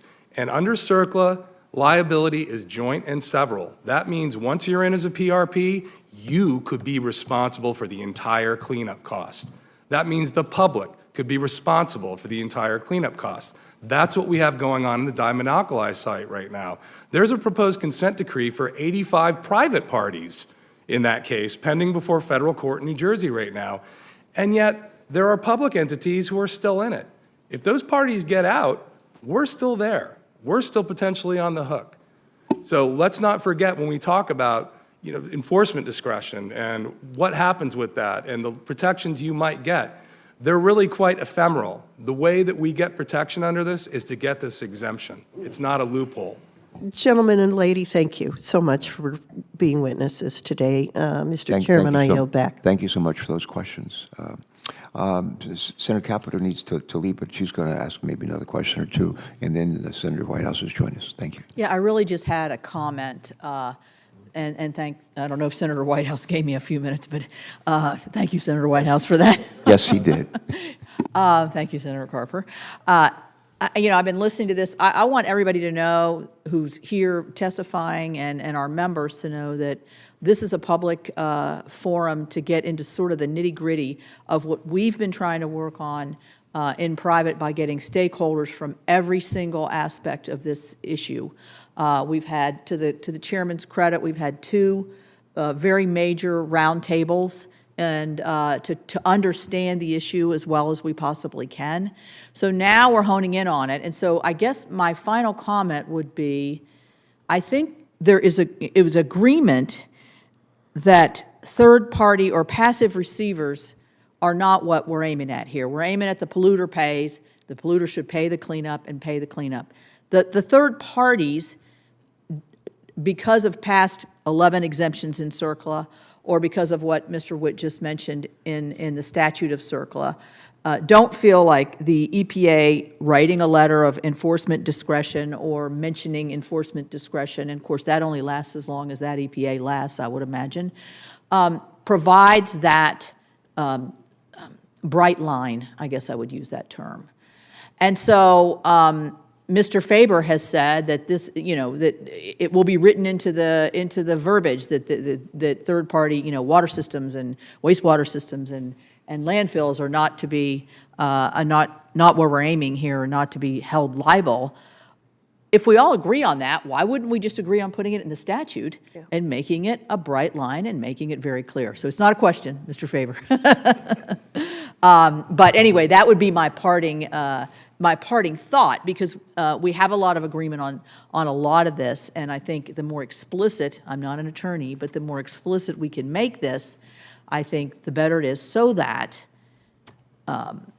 Amara and others that have been affected by this will have the peace of mind that the greatest protections are being offered to her and her family for the clean water that they drink. So thank you, Mr.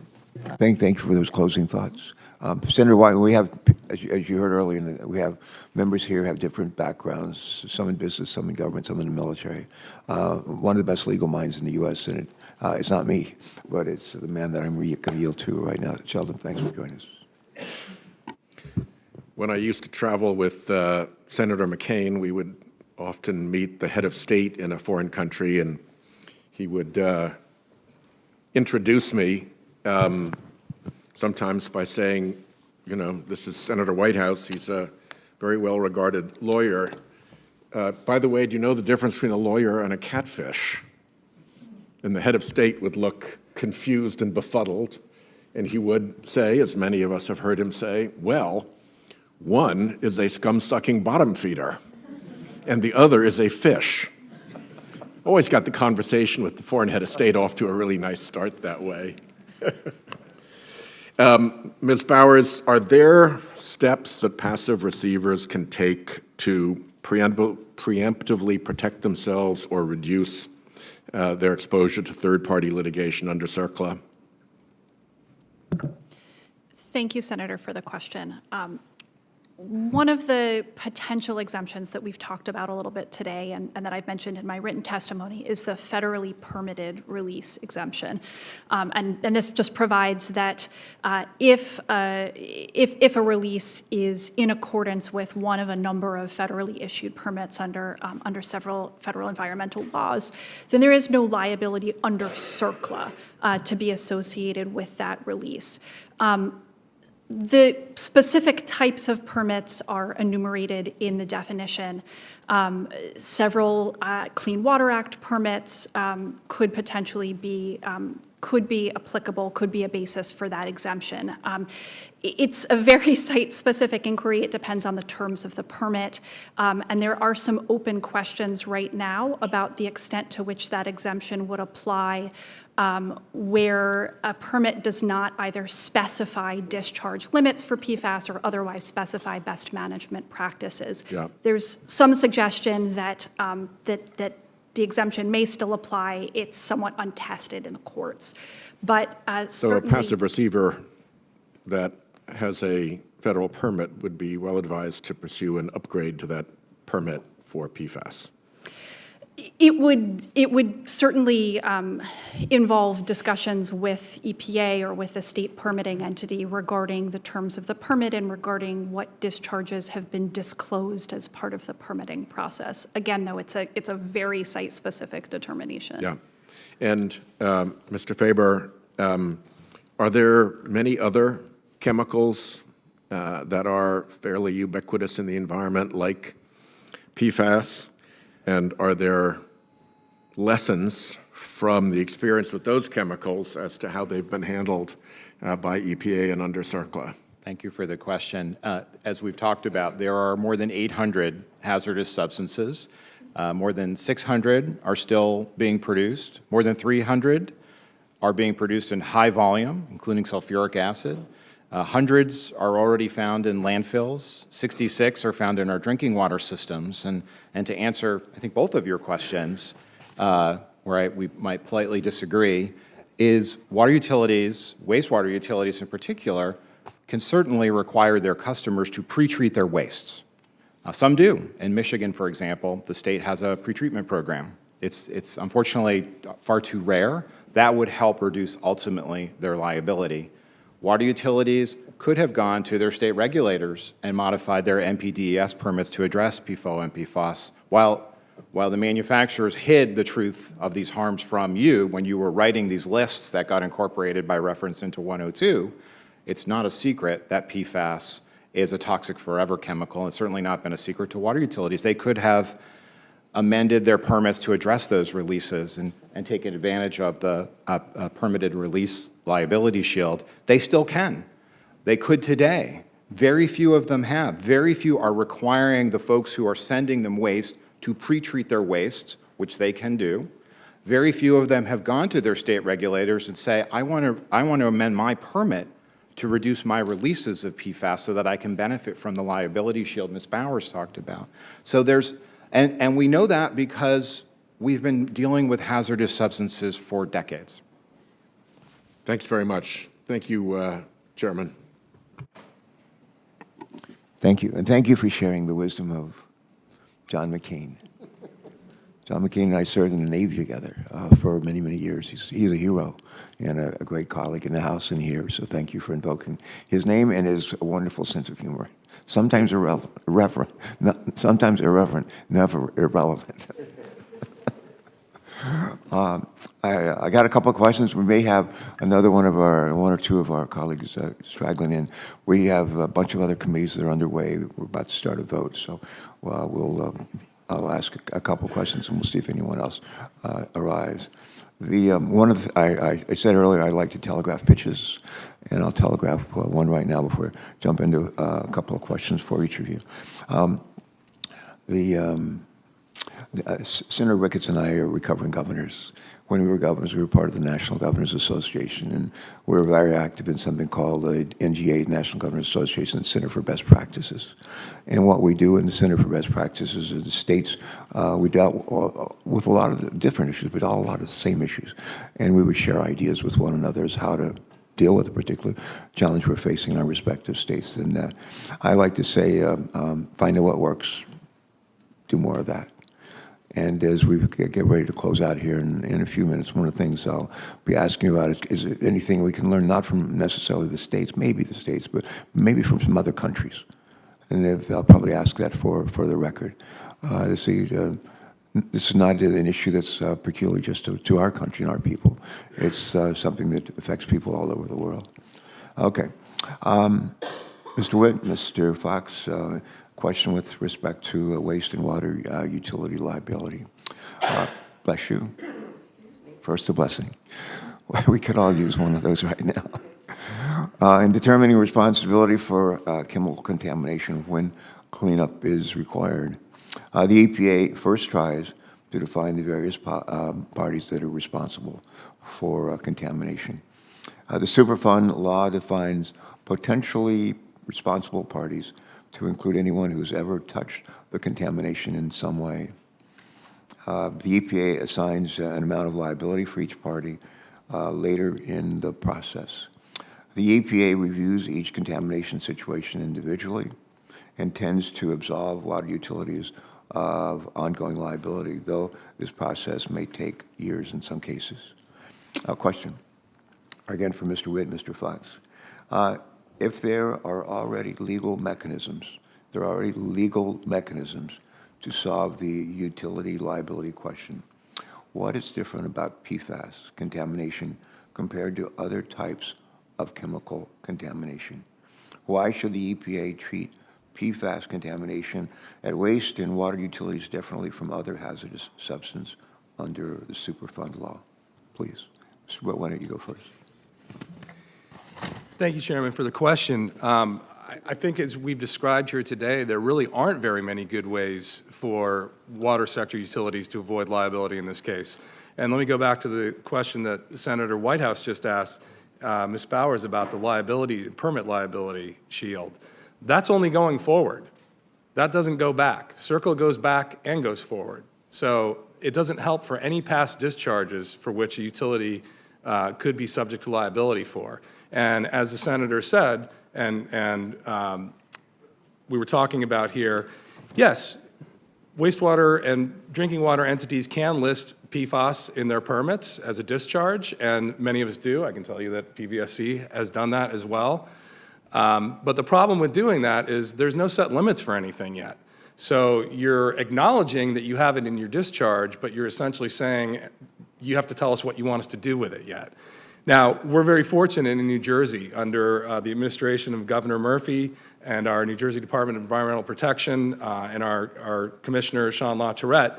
They've been very proactive on PFAS, very proactive in working with the regulated community to develop those limits and to start gathering information. To gather information, as Mr. Faber said, from industrial dischargers about what PFAS materials they have in their discharge so we can start developing those limits. And there are other states like New Mexico and Secretary Kinney and Governor Lujan Grisham who are doing the exact same thing. And we applaud those people for doing it, and we want to be part of that solution and keep doing it. Okay, thank you for that. Same question, Mr. Fox. Sure. I'll just build on what was just said because I agree with that. I think there's two things. One is the ubiquity of PFAS.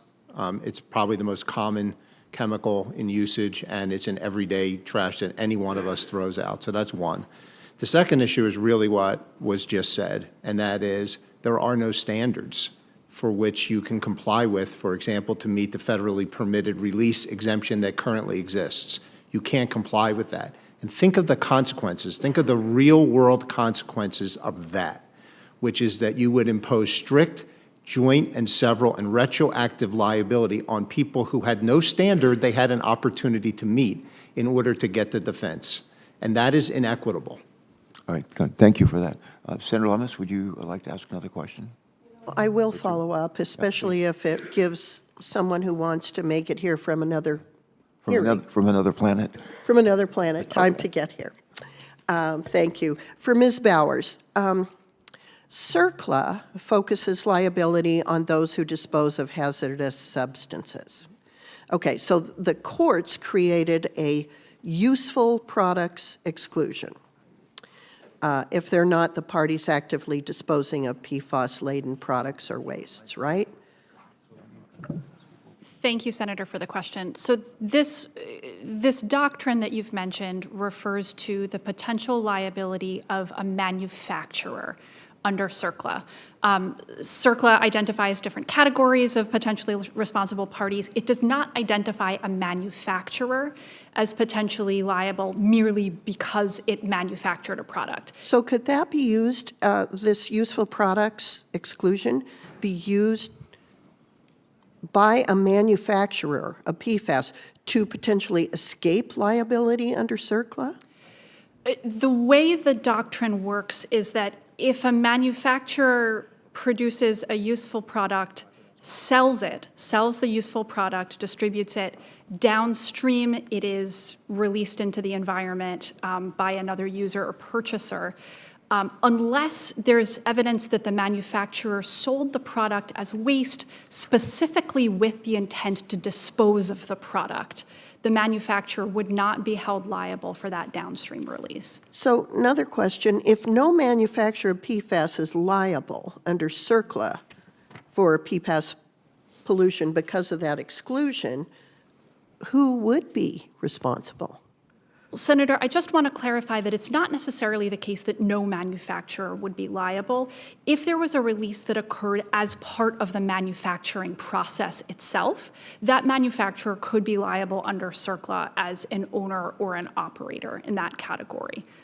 So it's not that no manufacturer ever is held liable, it's just that by virtue of manufacturing a product, if it's released downstream by a subsequent purchaser or user, you as a manufacturer would not necessarily be liable under CERCLA unless you sold the product with the intent of it being disposed.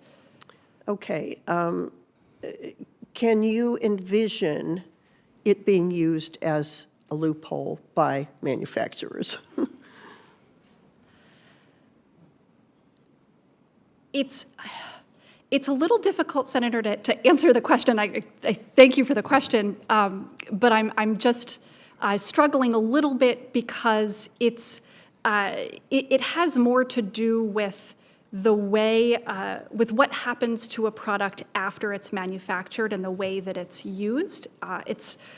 It's not really something that courts have characterized as a loophole so much as just a principle that relates to CERCLA's overall liability framework, which is that manufacturers may be liable under other state or federal laws, but that was not what CERCLA was initially designed for. Okay. Thank you very much, Ms. Bowers. Mr. Witt and Mr. Fox. I would like to give you each 1 minute to say what you'd like to say, leaving this hearing, that no one has asked you.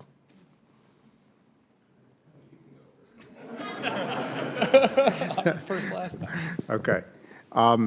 What I'd like to say is, as I said previously, landfills are solution providers, and we have narrowly tailored this exemption to avoid the law of unintended consequences. So we're not seeking an exemption for groundwater impacts that occur because of landfill operations. We're really focused on the leachate discharges, and we need an exemption that allows us not to have retroactive liability for discharges for which we could not meet an exemption that currently exists. And once those standards are in place, we can only meet the exemption if we meet the discharge requirements. And so I know this committee always likes to talk about compromise. That is a compromise, that is a sensible, real-world solution to this problem. And it creates the proper incentives for the landfills to come up with technology to meet those discharge limits. Mr. Witt? Thank you, Senator. And I'd like to repeat what I said at the beginning of this hearing, which is that I'm actually optimistic from a lot of what I've heard today, both from panel members and from the questions from the committee. I'm going to use an analogy. I'm from out west, so I'm going to use an analogy that works from out that way for folks. It's like if you walk out your door and there's a wild boar standing out there and it's going to charge, I can either close my eyes and hope it goes away, or I can go back inside and close the door and know that I'm going to be safe. And that's really what we're asking for here.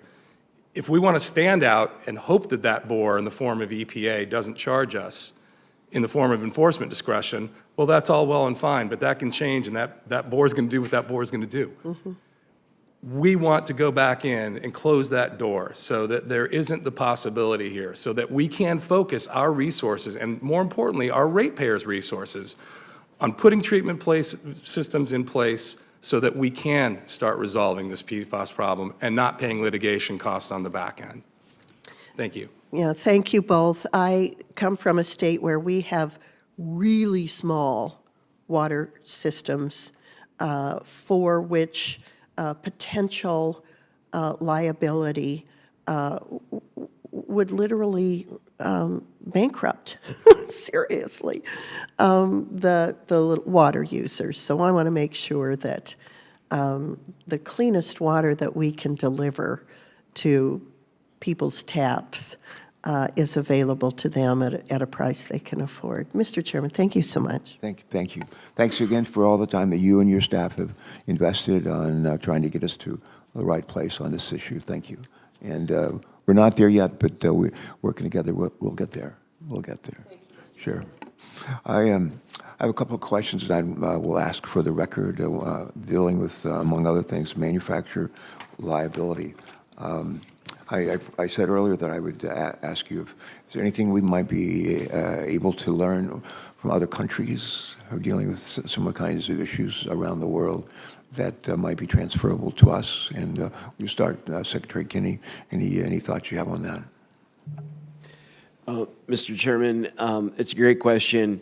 A couple thoughts that do come to mind is, one, as I've listened to the discussion, utility operator training in the United States is not on the front minds of maybe our educational systems, be it although you'd be surprised how often we hear about this. Yeah, and I think what we can learn is from other countries is that public service, especially when you're learning how to treat drinking water from a STEM perspective, is something that we could invest more in at the federal level. That's number one. Number two, I think the other piece is when we move something like PFAS from the waste ledger to the off the waste ledger. I don't want to call it a product once it's come out of the ground, but let's just say we move it from waste to some other kind of maybe commodity where the tech market can come in and reduce it or destroy it or manage it better. I think we will see it managed appropriately, and that whether I'm referring to work that our national labs are doing in New Mexico or around the country, or what we're seeing in other countries in developing technologies, that sort of race to solve the problem could be incentivized better here in the U.S. And that would, with a anti-backsliding regulatory scheme, I think would serve our nation much better. All right. Others? Mr. Sparrows. Chairman, thank you for the question. I don't have information today about what other countries are currently doing with respect to research, development, or regulation of PFAS. Okay. If it's of interest to the committee, we would be happy to perform additional research and provide it for the record. There you go. We'll probably make this a question for the record for you. Thank you. Mr. Faber. Yeah, thank you, Senator. Other countries are racing to eliminate needless uses of PFAS. We are falling behind the rest of the world when it comes to eliminating the use of PFAS in carpets and clothing and the things we bring into our homes, and we should really shift the presumption. We should put the burden on industry to prove that these chemicals are absolutely necessary to make the things we need in our economy, not put the burden on EPA or FDA or CPSC to prove that these chemicals are too dangerous to have in the everyday products we're bringing into our homes. All right, thanks. Mr. Witt, what can we learn from outside of our borders? Thank you, Chairman. I think one thing that we can learn is when there are technical issues that come up, especially in Europe, and that are cross-border, they tend to focus resources much better than we do a lot of the time. And I think that that's a lesson we definitely need to take on PFAS here. There was a PFAS working group within EPA on developing technologies, and I think that that working group needs to be reconstituted. I think they may still be going. But I think that that's the kind of innovation that we need where, as opposed to looking at this from 50 different points of view, or even from just the federal level, is that there needs to be a collaboration effort on this to say, here's where we're going to go, here's the technologies we're going to invest in. And there are places like at PVSC where we are one of the places doing pilot programs on PFAS treatment so that we can keep taking leachate from landfills and places like that. And there is a safe and responsible way to dispose of it. So I think that that's an important thing. You know, they say in Europe they have one design for a power plant and 300 kinds of cheeses, and in America we have 300 designs for nuclear power plants and only one kind of cheese. I think we need to go to the one design for the PFAS and start really focusing our efforts on getting a solution to this problem. Good. Thank you for that. Mr. Fox? Sure. I don't have a specific example, but I can tell you something general which I think is applicable here. And that is, in Europe, oftentimes when they look at the environmental problems, they look at the interdependence. You can't just pull out one piece, because if you push on the toothpaste tube at one end, it comes out the other end. And so one of the things that we should use as a model is the fact of the interdependence that I've tried to talk about here. Is we have leachate discharges, they go to a POTW, it creates a biosolid, you have water treatment systems that need to go someplace. We need to figure out a way to resolve that as an interdependent whole as opposed to each individual piece. All right, thank you. I announced about 3 months ago that I was not going to run for re-election. And almost every day since then, people have said to me, how are you enjoying your retirement? And they say, we're really going to miss you. You've done a great job and all. I said to my wife the other day, I said, if I'd known people were going to be this nice, I would have quit a lot sooner. Not really. People have been very nice. But I've indicated that there's a saying they have in track and field, you've probably heard it, run through the tape. And I have every intention to spend every day, every week, every month, between now and high noon, January 3rd, 2025, dealing with some of the tough issues and actually making sure that some of the legislation we've implemented is being implemented. Some of the legislation we've enacted is being implemented. It's one thing to pass laws, it's another thing to make sure that they're fully implemented. The issue that we've discussed here today is thorny and actually more difficult than most that we come in contact with. I get good advice from a lot of different sources, but I mentioned earlier the advice from one of our witnesses a couple of years ago from Wyoming, who said in his confirmation hearing, bipartisan solutions are lasting solutions, and that really has been something that I've taken to heart. I know Senator Capito and other colleagues have as well. Another thing I learned a long time ago is when I'm trying to figure out what's the right thing to do is to put myself in other people's shoes, and say how would I want to be treated if I were in their shoes. That's probably a pretty good rule to follow here. There's something called the Golden Rule that, believe it or not, is in every major religion of the world. I don't care if you're Jewish, I don't care if you're Protestant, Catholic, Buddhist, Hindu, Muslim, they all have the same, and it's almost the same exact words. Treat other people where you want to be treated. Love thy neighbor as thyself. I think if we're able to hit pay dirt and find out what is the right thing to do, because we remember that advice. But in closing, I want to thank each of you for taking the time to be here with us today and help us deal with these issues. The issue of PFAS is one of critical importance, with impacts reaching each and every one of us in our 50 states. These chemicals are pervasive in commerce, as we've been reminded today, having been shown to be useful, though, in many situations, as we've heard today. Yet these forever chemicals are a pervasive threat in many instances, to our health, to our livelihoods, and we need to make sure we're acting to protect our communities and the people who live in them. We've also heard today about some of the serious challenges associated with regulating these chemicals while ensuring that those responsible for PFAS contamination are held accountable. It's important that we act carefully to prevent unintended consequences, particularly for actors like municipalities and water treatment plants, who, as we've heard repeatedly today, are concerned about legal costs for contamination that someone else caused. I look forward to continuing this conversation, and frankly, with some of you, especially our friends at CRS. But we look forward to continuing this conversation, working together toward common sense solutions to address these pollutants. And we'll be sending some follow-up questions for the record. And this is my favorite part of the hearing. For some final housekeeping, I ask unanimous consent to submit for the record a variety of materials that include letters from stakeholders and other materials that relate to today's hearing. And when I ask unanimous consent, I'm the only senator here.